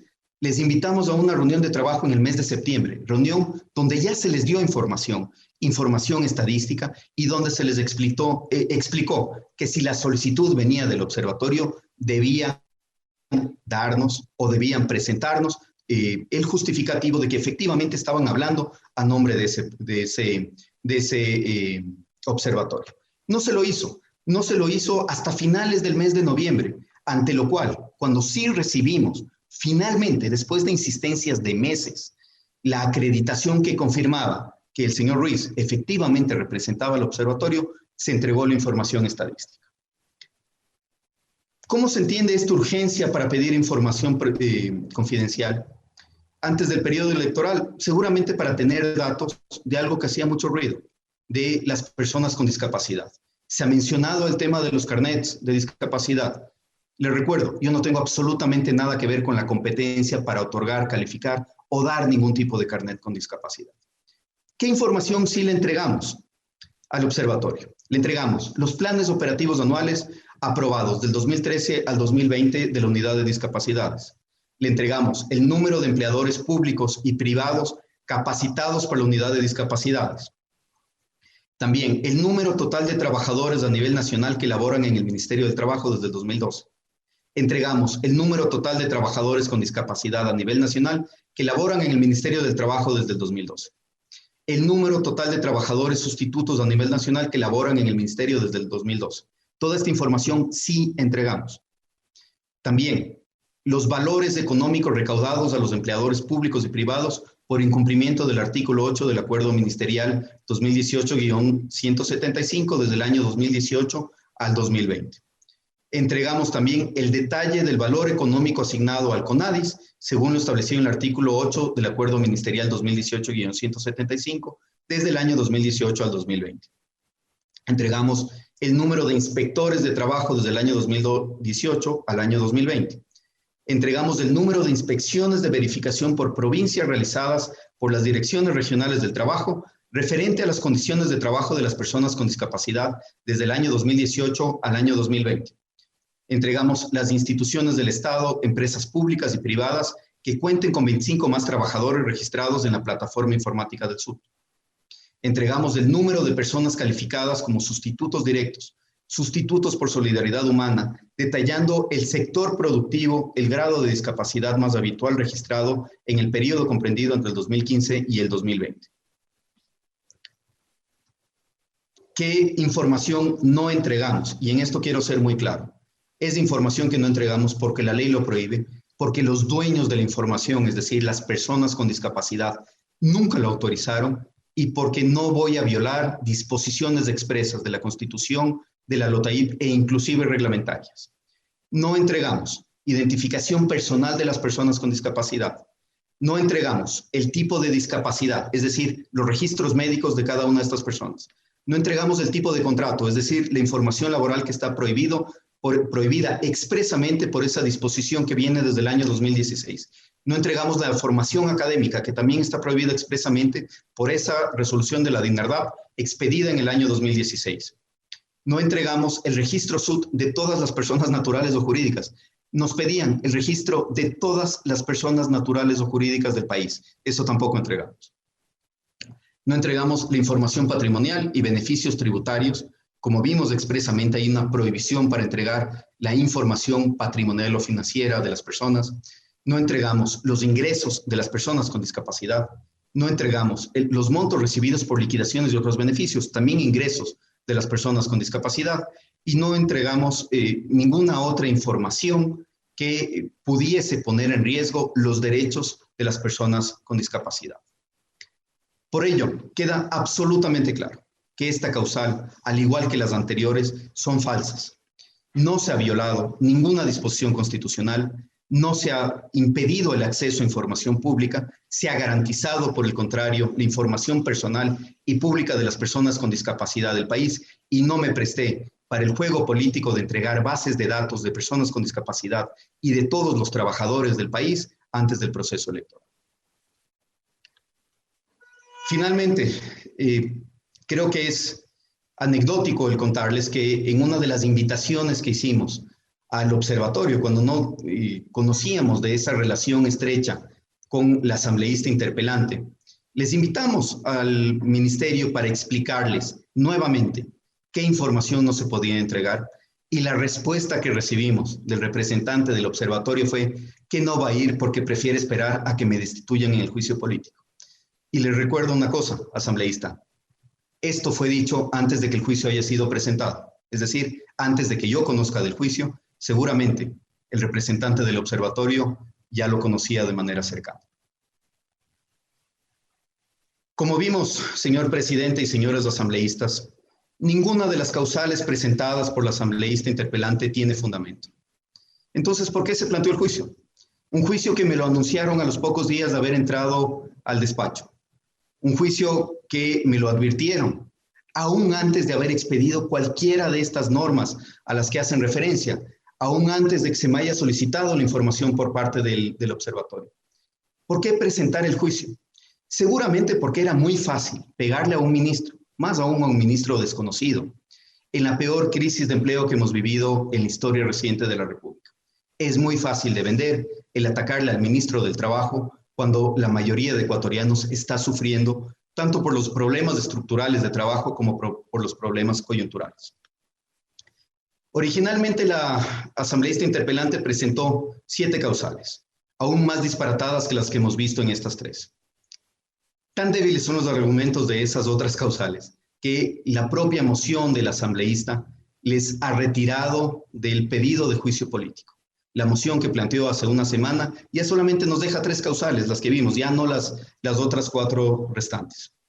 E inclusive cambia en esa moción, en lo referente al acceso a la información, como estaba planteado su pedido original. Inicialmente, el asambleísta interpelante me quería enjuiciar por incumplimiento en proporcionar acceso a la información, es decir, como que yo hubiera impedido el acceso a información pública. Ahora en su moción lo cambió a denegar el acceso inmediato, es decir, una supuesta demora, cuando ya hemos visto que fue el solicitante quien no presentó o no acreditó ser realmente la persona que decía ser, denegar, decía, el acceso inmediato a la información, es decir, ha seguido modificándola, intentando justificar de alguna manera este juicio que no tiene pies ni cabeza. Se buscó también en este proceso incluir cualquier tema que a la fecha podía darles votos. Incluyeron los lamentables despidos que se dieron durante la crisis, inclusive despidos que se dieron meses antes de que yo entre al ministerio. Incluyeron cifras de empleo previas a que yo me posesione como ministro. Las cifras previas, las cifras que estaban demostrando la peor situación que había vivido el país en su historia reciente, la usaron. No usa las cifras que demuestran una recuperación lenta pero constante. A esas les pone una X encima. A las cifras malas, sí, esas se las presenta. Cuestiona la metodología del INE como que tuviera algo que ver con el Ministerio del Trabajo. Cuestiona también las decisiones de los directores del INEC o del exdirector del INEC en respecto a esa institución. Cuestionó también las decisiones de un tribunal arbitral independiente, ajeno a las competencias del Ministerio del Trabajo. E inclusive incluyó entre las causales a la ex ministra María Paula Romo, a quien nosotros en el sistema del SUT, en el sistema del Ministerio del Trabajo, le inscribimos la inhabilidad después de haber sido destituida a las 3 horas de lo que nos notificaron. Hasta eso estaba incluido en el pedido original de juicio político. Y lo hicieron también al apuro. Hemos escuchado a varios asambleístas de la comisión quejarse de la urgencia con la que se tramitaron las cosas.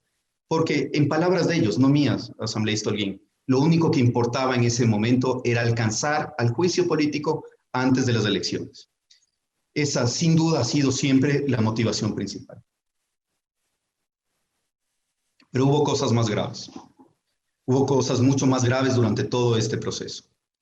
Enturbiaron un conflicto colectivo, nada menos que en una fábrica de explosivos, con los enormes riesgos que eso implica para convertirlo en parte de la campaña. En Explosén, la fábrica de explosivos donde hay 400 toneladas de nitrato de amonio. Para quienes no conozcan lo que es el nitrato de amonio, es la sustancia que voló la mitad de Beirut.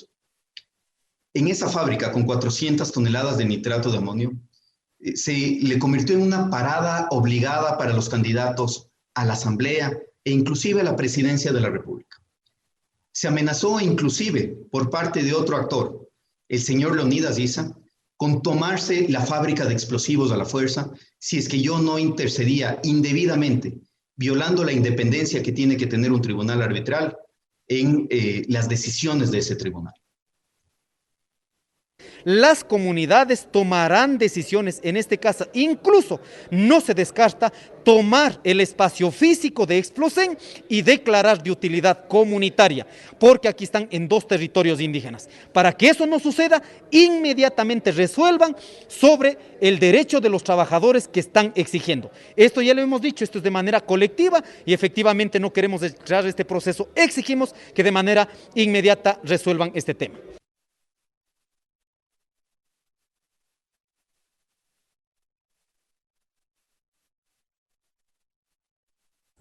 Estamos escuchando al ministro de Trabajo, Andrés Ich, en el proceso de descargo.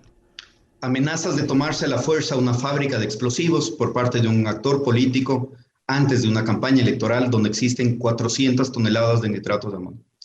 Y finalmente, pocos días antes de las elecciones, coincidentalmente, se logró suscribir finalmente un acuerdo entre trabajadores y la empresa. El mismo acuerdo que fue propuesto desde julio del año 2020. El mismo acuerdo por el cual la abogada de los trabajadores se levantó en varias ocasiones de la mesa cuando estábamos cerca de llegar a un acuerdo. No es una mesa de trabajo con el ministerio, una mesa de trabajo con esta misma asamblea en la Comisión de Derechos de los Trabajadores. Esa coincidencia, haber esperado hasta pocos días antes de las elecciones para varias fotos que circularon en redes alrededor del conflicto de Explosén, creo que también nos deja ver cuál era la motivación alrededor de utilizar esto como una causal para el juicio. Y, señor presidente y señores asambleístas, si las causales de por sí no tienen fundamento, es aún peor lo que ha pasado con las pruebas. ¿Qué es lo que se ha pedido como pruebas? Se pidió como testigo a un compañero del ex candidato a presidente del Observatorio de la Dolarización para que venga a hablar de la economía y del INEC. Se utilizó también el dolor de personas que habían perdido su trabajo meses antes de que yo haya sido nombrado ministro de Trabajo, intentando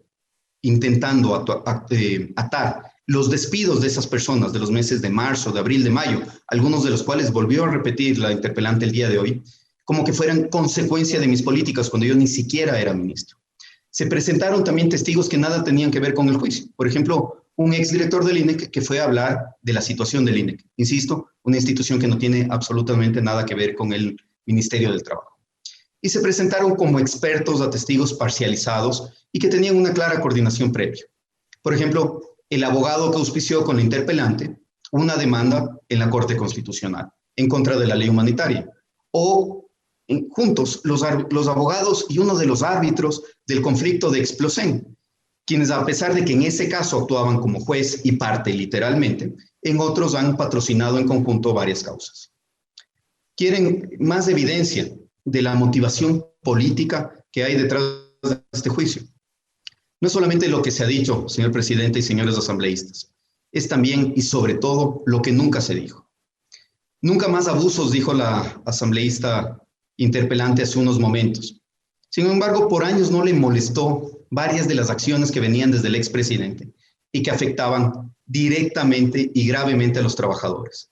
No le molestó al asambleísta, por ejemplo, el 813, ese decreto ejecutivo del expresidente por el cual se movió artificialmente a trabajadores públicos de la tutela que tenían con el Código del Trabajo a la LOCEP para despedirlos. 31,000 despidos utilizando el 813. Figura que no le molestó en su momento. Tampoco le molestó al asambleísta interpelante el que la UNE haya perdido la personería. No le he escuchado, al menos yo, hacer ningún comentario sobre eso. Quizá la organización más grande de trabajadores que tenía el país. No le molestó al asambleísta interpelante la represión a sindicatos y a sus líderes, las burlas constantes en las sabatinas y todas aquellas acciones que lo que buscó es callar a las organizaciones sindicales que no estaban de acuerdo con el expresidente. No le molestó y parece que no le sigue molestando la enorme deuda que se acumuló con los jubilados. Desde el año 2008, la deuda con los jubilados hasta el 2017 sumaba más de 1.300 millones de dólares. Y no solamente eso, a los jubilados del magisterio de los años 2008, 2009 y 2010 les quitaron parte de este derecho porque eran opositores a las políticas del expresidente. No les molestó 1.300 millones de deuda acumuladas con los jubilados. Tampoco le molestó al asambleísta interpelante en su momento, el que tengamos una serie de abusos o interpretaciones bastante antojadizas alrededor de las utilidades de ciertos trabajadores. A los trabajadores de los sectores estratégicos, y esa es la que nos falta en este momento, si podemos avanzar, a los trabajadores de los sectores estratégicos se les quitó en su momento el derecho a acceder a todas sus utilidades. Yo no recuerdo haber escuchado una sola queja por parte del asambleísta interpelante sobre esas decisiones de política pública. Por lo tanto, en este llamado juicios de los trabajadores, como lo menciona la asambleísta interpelante, me ha exigido que presente los resultados de mi gestión. Veamos entonces qué es lo que he hecho en estos meses y qué es lo que hemos conseguido con una política pública adecuada y responsable. Les había dicho que nos planteamos 3 objetivos principales al iniciar la gestión en julio del año 2020, en medio de la peor crisis financiera que ha vivido el país en los últimos años. Esos 3 objetivos, si regresamos, son o eran el preservar las fuentes de trabajo y crear nuevas fuentes de trabajo, el utilizar los recursos de manera eficiente, los recursos del Estado, precisamente para poder dirigirlos hacia aquellas políticas públicas que puedan generar empleo y simplificar y transparentar los procesos. Hemos cumplido con los 3 objetivos. Estos son los indicadores de la misma encuesta del INEC que se usó para identificar, ¿no es cierto?, la gravedad de la crisis económica, de la crisis laboral por parte del asambleísta. A junio del año 2020 teníamos un 16,7% de desempleo. Ese desempleo se logró, un 16,7% de tasa de empleo adecuado. Es decir, apenas 16 de cada 100 ecuatorianos tenía un empleo adecuado. Esa tasa se logró duplicar para septiembre del año 2020 con la misma metodología, con las mismas encuestas. A la fecha tenemos un 33,2% de desempleo, de empleo adecuado en el país. Es decir, hemos logrado recuperar de esa situación sumamente grave que tuvimos en junio del año pasado y situarnos un poco más cerca de lo que son los promedios históricos en el país. También logramos rebajar o disminuir la tasa de subempleo. Estaba en el 34,5% a junio del año pasado, antes de mi posesión. A la fecha está en el 23,2%. Es decir, más ecuatorianos hoy que lo que estábamos en junio del año 2020 tienen un empleo con horarios adecuados y con ingresos adecuados. Logramos también reducir de una manera muy importante la tasa de desempleo, del 13,3%, el histórico más alto que ha vivido el país, a un 5,7% en la actualidad, menos de la mitad de lo que teníamos antes de que yo me posesione como ministro. Y sigamos viendo más cifras, porque ha sido muy hábil la asambleísta interpelante para editar y pegar no solamente mis declaraciones, no solamente los videos de mis entrevistas, le agradezco además por haberse tomado el tiempo para verlos, sino también la información que nosotros, desde el Ministerio del Trabajo, sacamos semana a semana aplicando las políticas de gobierno abierto. Todas las semanas desde que yo entré al ministerio hemos publicado los datos de los registros administrativos del Sistema Único del Trabajo. Son datos que salen automáticamente, que no se pueden cambiar, que no se pueden falsear. Y lo que hacemos es publicar toda la información estadística para que se pueda tener una mirada completa.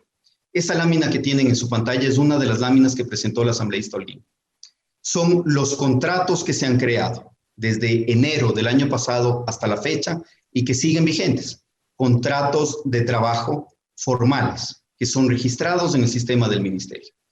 Sin duda, esta cifra es una parte de la historia, porque al mismo tiempo que se han creado contratos de trabajo, también se han perdido contratos de trabajo. Por eso es que nosotros presentamos, asambleísta Holguín, en esta información de la cual usted toma los datos, y que tomó este dato específico en su comparecencia, pero en lugar de ahí sí de presentar la captura, lo hizo en otro formato. Presentamos también nosotros las actas de finiquito. Y quiero explicarle, asambleísta Holguín, cómo esto funciona. Si es que el día de mañana usted sale de su puesto en la asamblea, se registra un acta de finiquito. Y si pasado mañana consigue un trabajo, se registra el contrato de trabajo. Pero el acta de finiquito no se borra, el acta de finiquito se dio. Por lo que usted puede seguir teniendo un trabajo. No se ha producido el desempleo de una persona, pero se registra el acta de finiquito. ¿Qué es lo importante y cómo hay que entender los datos? Con el neto de puestos de trabajo perdidos. Esta gráfica también aparece todas las semanas de la información que publicamos en el ministerio. Es una gráfica que compara los contratos de trabajo que se tenían desde enero del año pasado con los contratos de trabajo que tenemos ahora. ¿Y qué es lo que nos dice esta gráfica? Primero, que se perdieron muchísimos puestos de trabajo, especialmente durante la pandemia. Segundo, que logramos controlar esa hemorragia de pérdidas de trabajo a partir de agosto del año 2020. Y en tercer lugar, que desde agosto en adelante, mes a mes, se han creado más empleos de los que se han perdido. Nuevamente, cuando se edita una entrevista asambleísta Holguín, se puede contar parte de la verdad. La verdad completa se la conoce cuando se abre la información por completo. Esta es la realidad que está viviendo el país en este momento en materia de empleo formal. Un proceso lento de recuperación. Todos los meses se agregan un poco más de empleos formales dentro del neto en relación a los que se pierden. Todavía estamos lejos de los números prepandemia. Números prepandemia que tampoco son ideales, porque el Ecuador ha perdido trabajo no solamente por la crisis del COVID. El país ha perdido sistemáticamente empleo a partir del año 2014. Todos los años se ha cerrado, desde el 2014 para acá, incluyendo el año 2015, 2016 y 2017, con menos empleo de lo que se tenía en años anteriores. Usted también, asambleísta Holguín, ha utilizado las actas de finiquito como una demostración del fracaso, ha dicho usted, de mis políticas.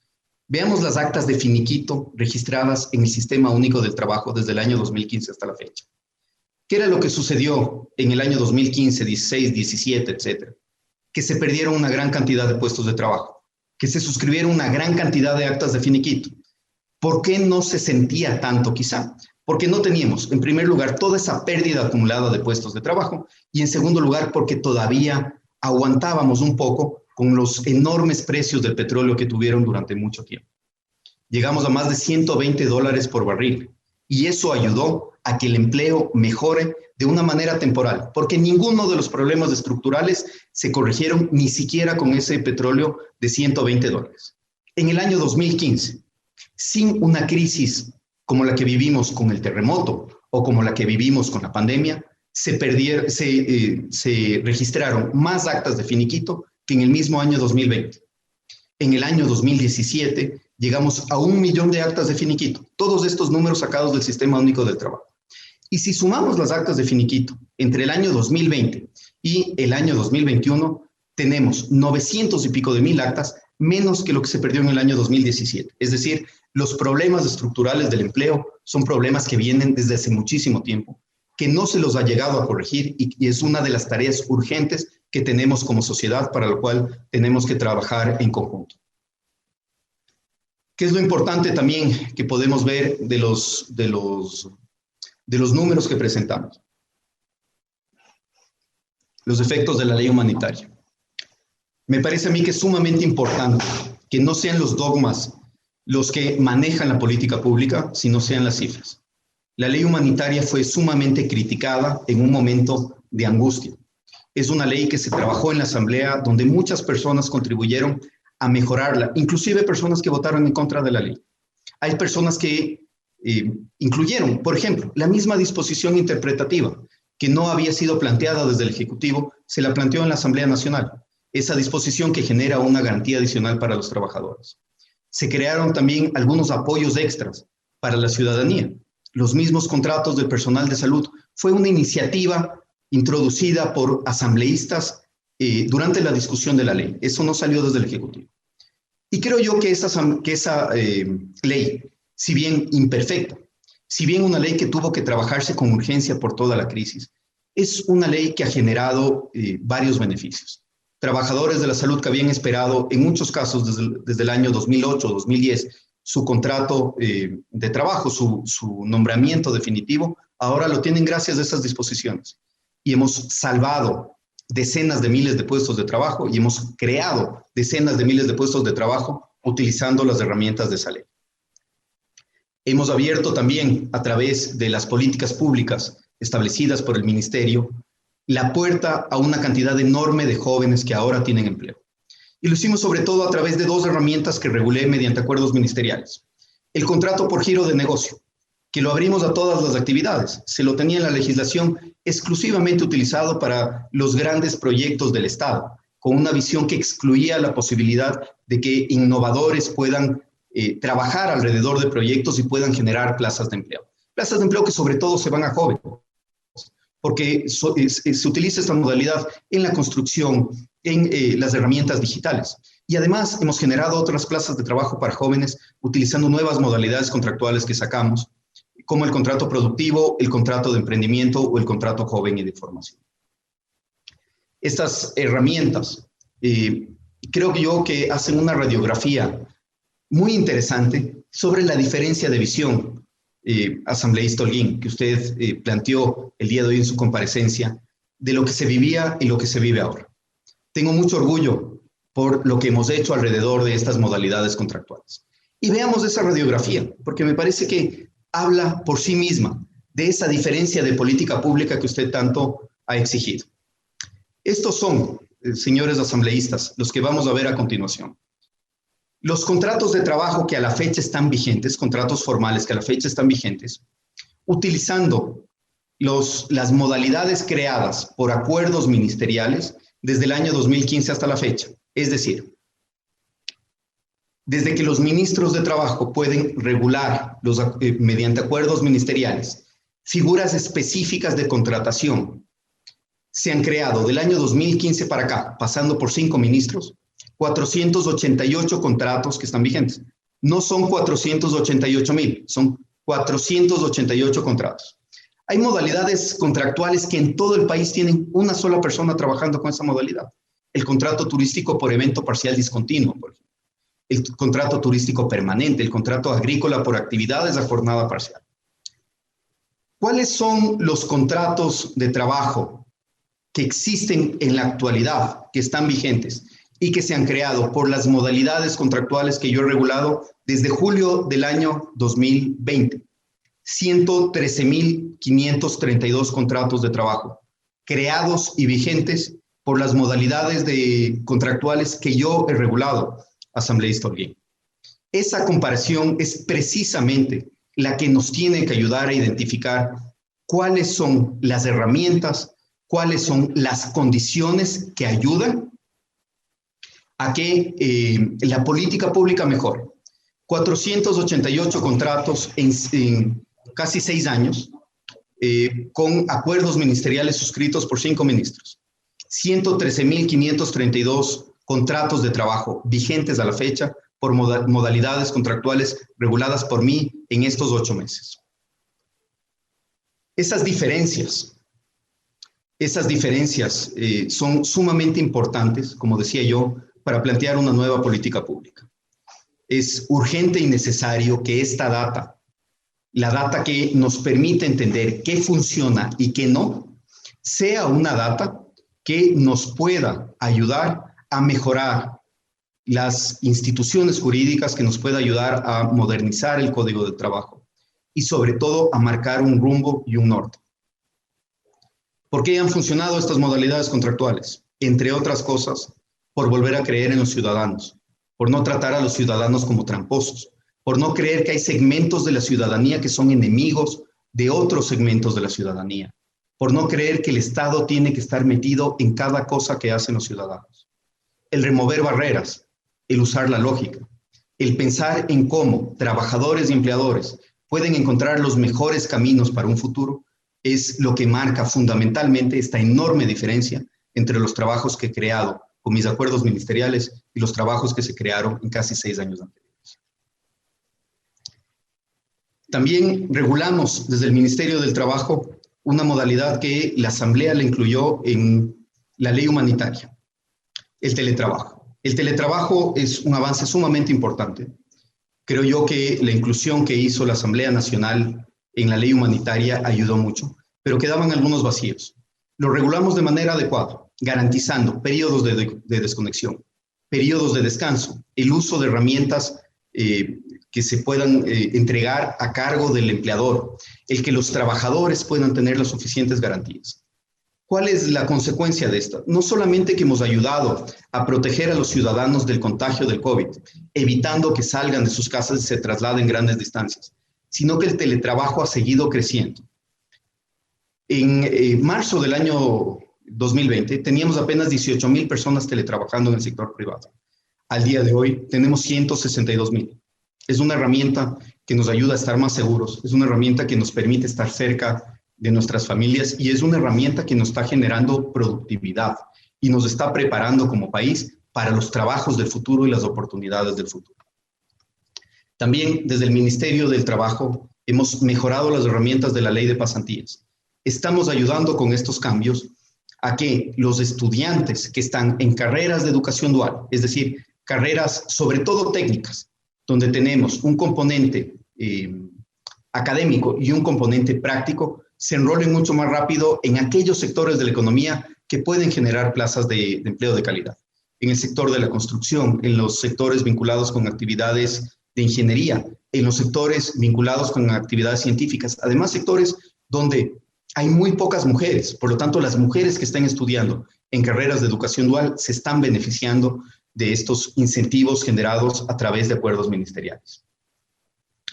Hemos colocado a través de socioempleo, desde que yo entré a mi gestión, una gran cantidad de ciudadanos en puestos de trabajo.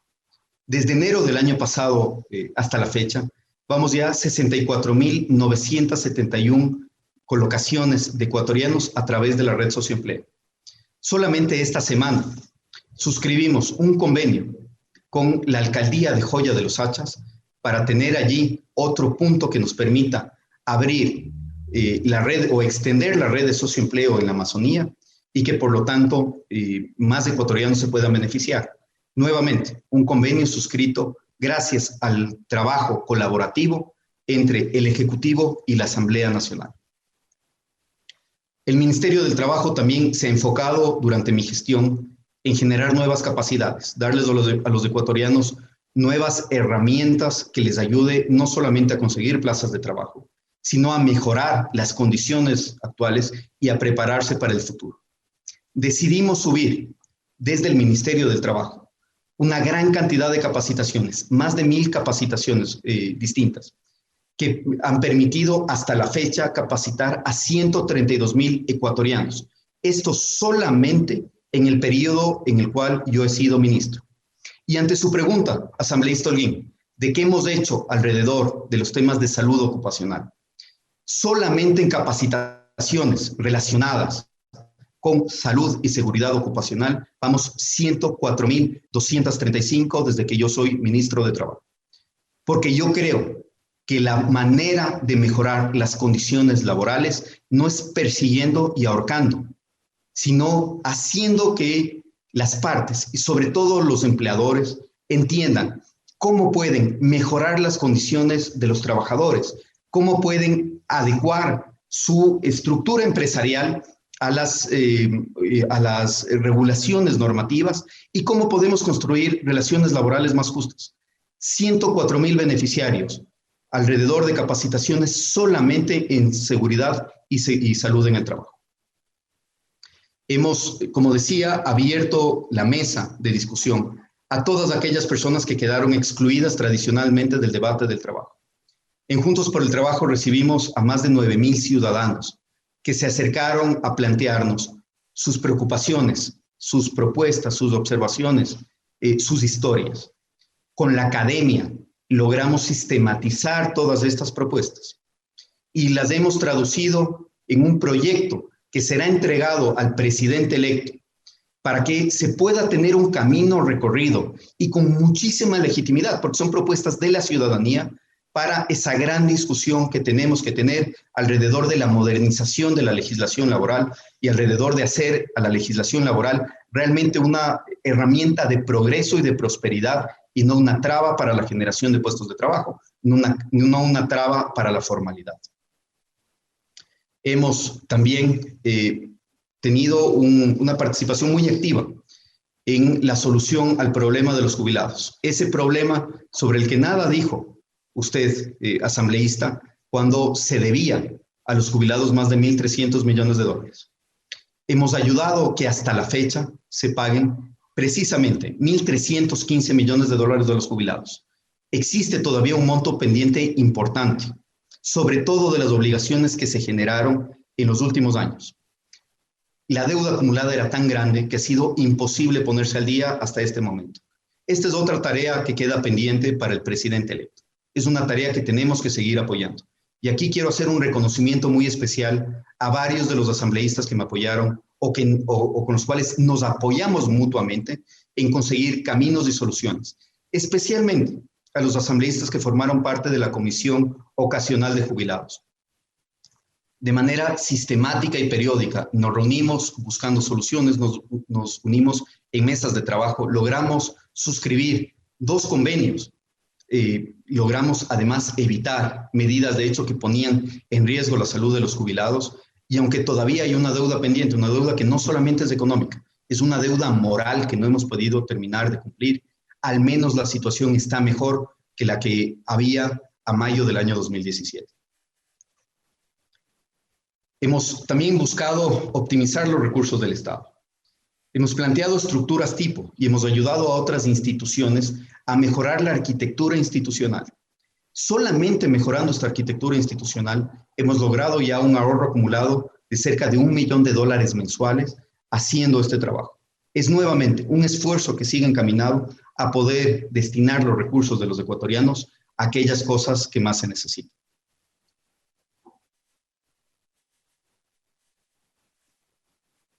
Fuimos parte, en conjunto con la Asamblea Nacional, de los esfuerzos para poder aplicar las normas de la ley humanitaria que justamente reconocían los esfuerzos del personal de salud durante la crisis del COVID. Hemos creado el 100% de los tribunales que se nos han solicitado para dar nombramientos. Tenemos a la fecha 9.784 nombramientos permanentes entregados al personal de salud. Aún falta. Aún hay médicos, hay personas que, por ejemplo, estaban trabajando en los grupos o en los proyectos de inversión que todavía no han logrado recibir su nombramiento. Allí tenemos que seguir con este trabajo conjunto.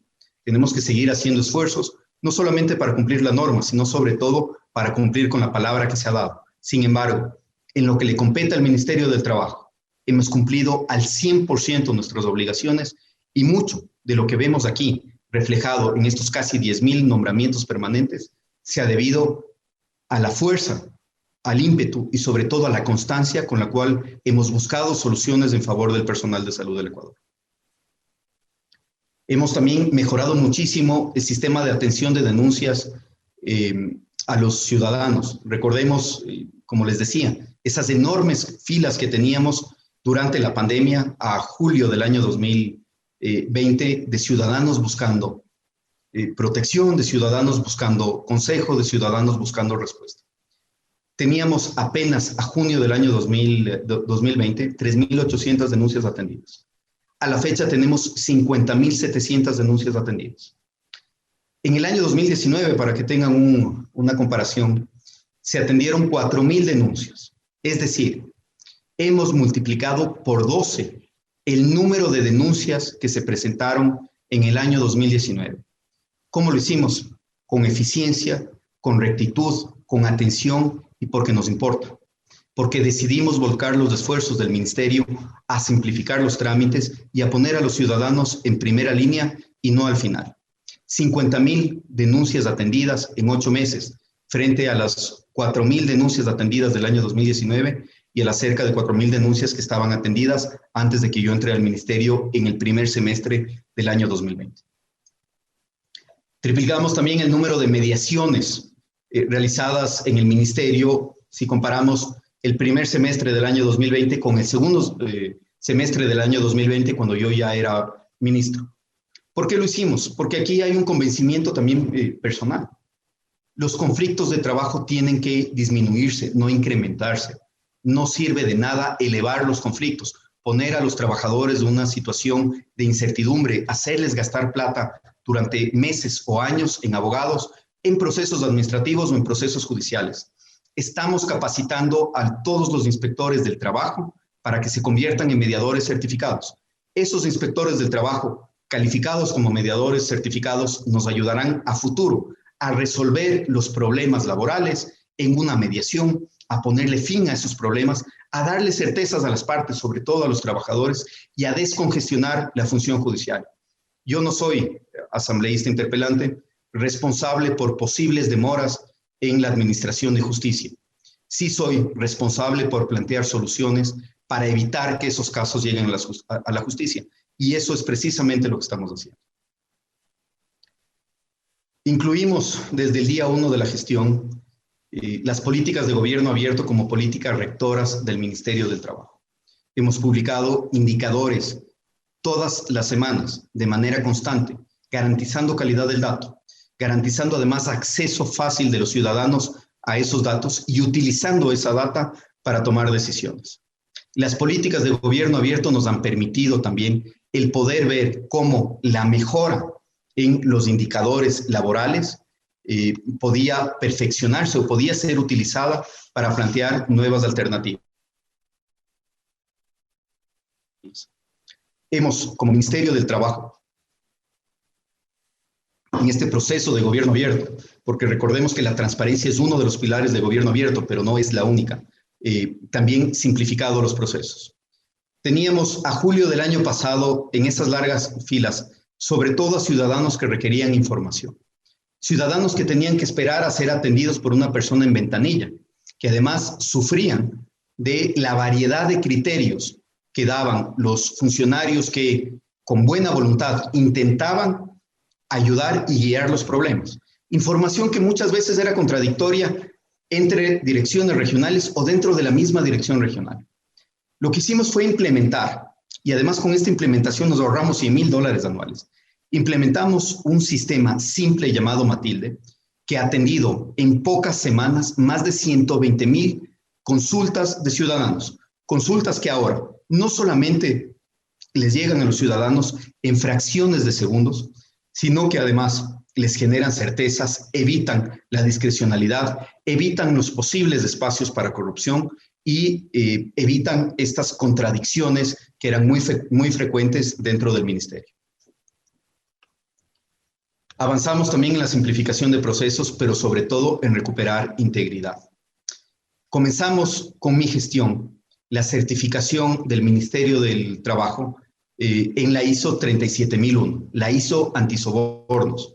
Queremos que la gestión del ministerio vuelva a ser transparente, que sea una gestión que permita a los ciudadanos que tengan confianza en las autoridades, que tengan confianza en el personal público, que tengan confianza en acercarse para denunciar o para pedir auxilio. Hemos superado ya, y con felicitaciones de los auditores, la primera fase de auditoría interna. En pocas semanas, el Ministerio del Trabajo del Ecuador será el primer Ministerio del Trabajo de toda América Latina en estar certificado con la ISO 37001. Y en este esfuerzo, la capacitación a inspectores, los cambios que estamos cerca de sacar alrededor de aquellos procesos que son los más engorrosos y que pueden generar espacios de excesiva discrecionalidad, nos ayudarán sin duda a desterrar la corrupción de cualquier actividad relacionada con el Ministerio del Trabajo. Tenemos, señores asambleístas, sobre todo, algunas tareas pendientes, y entre esas tareas pendientes, la más importante de todas, es una tarea de la que se ha hecho burla tanto en la Comisión de Fiscalización como el día de hoy en la exposición del asambleísta interpelante, y es el esfuerzo que hemos hecho por poner en sus manos el proyecto de ley de economía violeta. El proyecto de ley de economía violeta, asambleísta Holguín, es un proyecto que comienza en mi gestión. Y es un proyecto que comienza, entre otras cosas, porque la mayor parte del staff de mi ministerio son mujeres, mujeres extraordinariamente competentes y mujeres que me han ayudado no solamente a abrir la perspectiva hacia los problemas de género, sino también en buscar soluciones. Este proyecto de ley ha sido trabajado con la sociedad civil.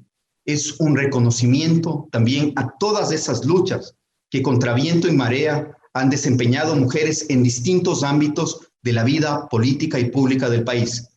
Mujeres líderes comunitarias, mujeres empresarias, mujeres activistas, mujeres que tienen una visión completamente distinta del país en varios aspectos, pero que en esto están de acuerdo, en que se cierren las brechas de inequidad lo más rápido posible.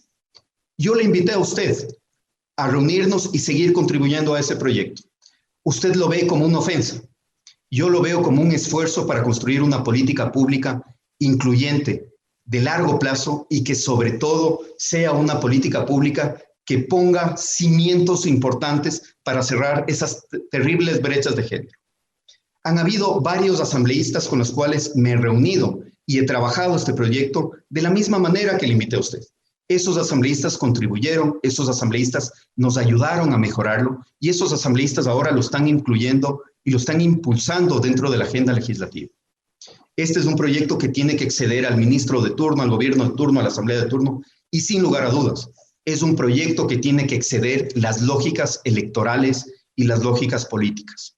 Yo le pido asambleísta Holguín, a usted, al igual que al resto de la Asamblea, que separen el proyecto de ley de economía violeta de cualquier animadversión o de cualquier opinión que tengan sobre mi gestión. No se merecen las mujeres del país que han luchado por los contenidos de este proyecto de ley que esto sea tratado como mercancía dentro de un juicio político. Señor presidente y señores asambleístas, no ha sido fácil el camino que hemos recorrido. En una gravísima crisis sanitaria, en una gravísima crisis económica, en una gravísima crisis moral. Lo que falta por hacer es mucho. No es suficiente los pasos que hemos dado. No es suficiente los indicadores que tenemos a la fecha. Sin embargo, creo que sí es importante el que hayamos tomado las medidas que teníamos a la mano para evitar que la crisis sea aún mayor. Señor presidente y señores asambleístas, yo tengo mucho orgullo de donde vengo. Tengo mucho orgullo porque la herencia que he recibido de mi familia se limita a aquellos principios que me han entregado mis padres. Son los principios que he recibido de ellos y son los valores que he recibido de ellos los que han guiado mi gestión. Y esos valores han sido extraordinariamente expuestos por mi bisabuelo, Alfredo Pérez Guerrero. Él los llamó los valores del espíritu. Yo quisiera que escuchen en las palabras de él qué es lo que tenemos que defender. Los valores del espíritu son los que dan categoría al hombre, los que le definen y le exaltan. La honra es, pues, la lealtad a esos valores. Al serlo el hombre afirma su personalidad. Al serlo conquista costumbres a las cuales jamás ascenderán los otros. Los buscadores de dinero o de prebendas, los explotadores del pueblo, los que se doblegan ante los dueños de la fuerza, los cobardes que defienden sus pequeñas situaciones económicas, políticas o de otro orden, los recitadores de las palabras amistad, lealtad, rebeldía, cuyo contenido lo menosprecian o desconocen. Y no se requiere de gran capacidad intelectual, ni alta posición social, ni esmerada educación, ni selecta alcurnia para conocer lo que es honra y para luchar por ella y vivir por ella. El labrador, el obrero, el maestro, tienen honra cuando son leales a sí mismos. Quizá ellos, más que nadie, son capaces de apreciar lo que valen los grandes principios, porque están más cerca o porque están confundidos con el pueblo, y el pueblo es pureza, afán de libertad y de justicia, fuerza creadora y redentora, fuente de la cual ha surgido todo lo que es nobleza, abnegación y sacrificio en la historia humana. Quizá nunca en el pasado vivió la humanidad una época de tanta desesperación, angustia, insatisfacción como ahora. Todo es oro, riqueza, progreso, y sin embargo no hay el agua limpia y fresca para nuestra sed de caminantes, ni un pedazo de madera para apoyarnos en la fatigosa marcha, ni una estrella que sea guía en la noche lóbrega.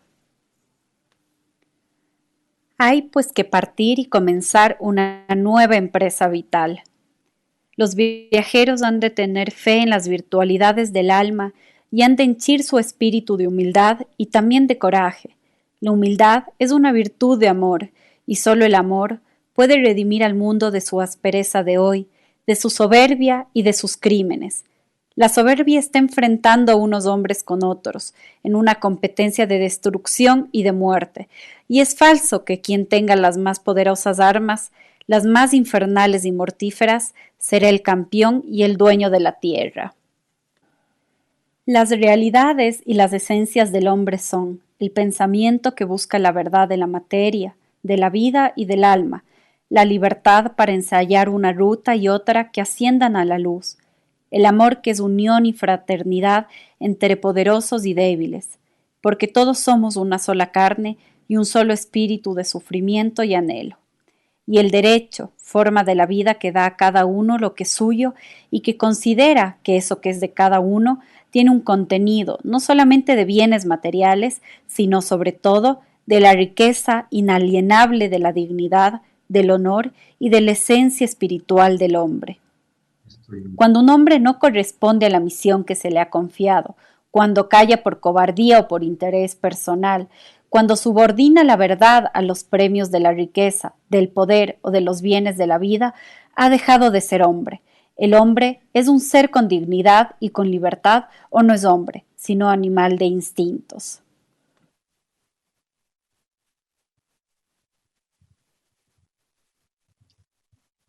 Señor presidente, señores asambleístas, tengo mucho orgullo de lo que he conseguido siguiendo estos principios, del equipo que me acompaña, del enorme talento y de su incansable esfuerzo por avanzar en cada una de las tareas que les he pedido en favor de los ecuatorianos.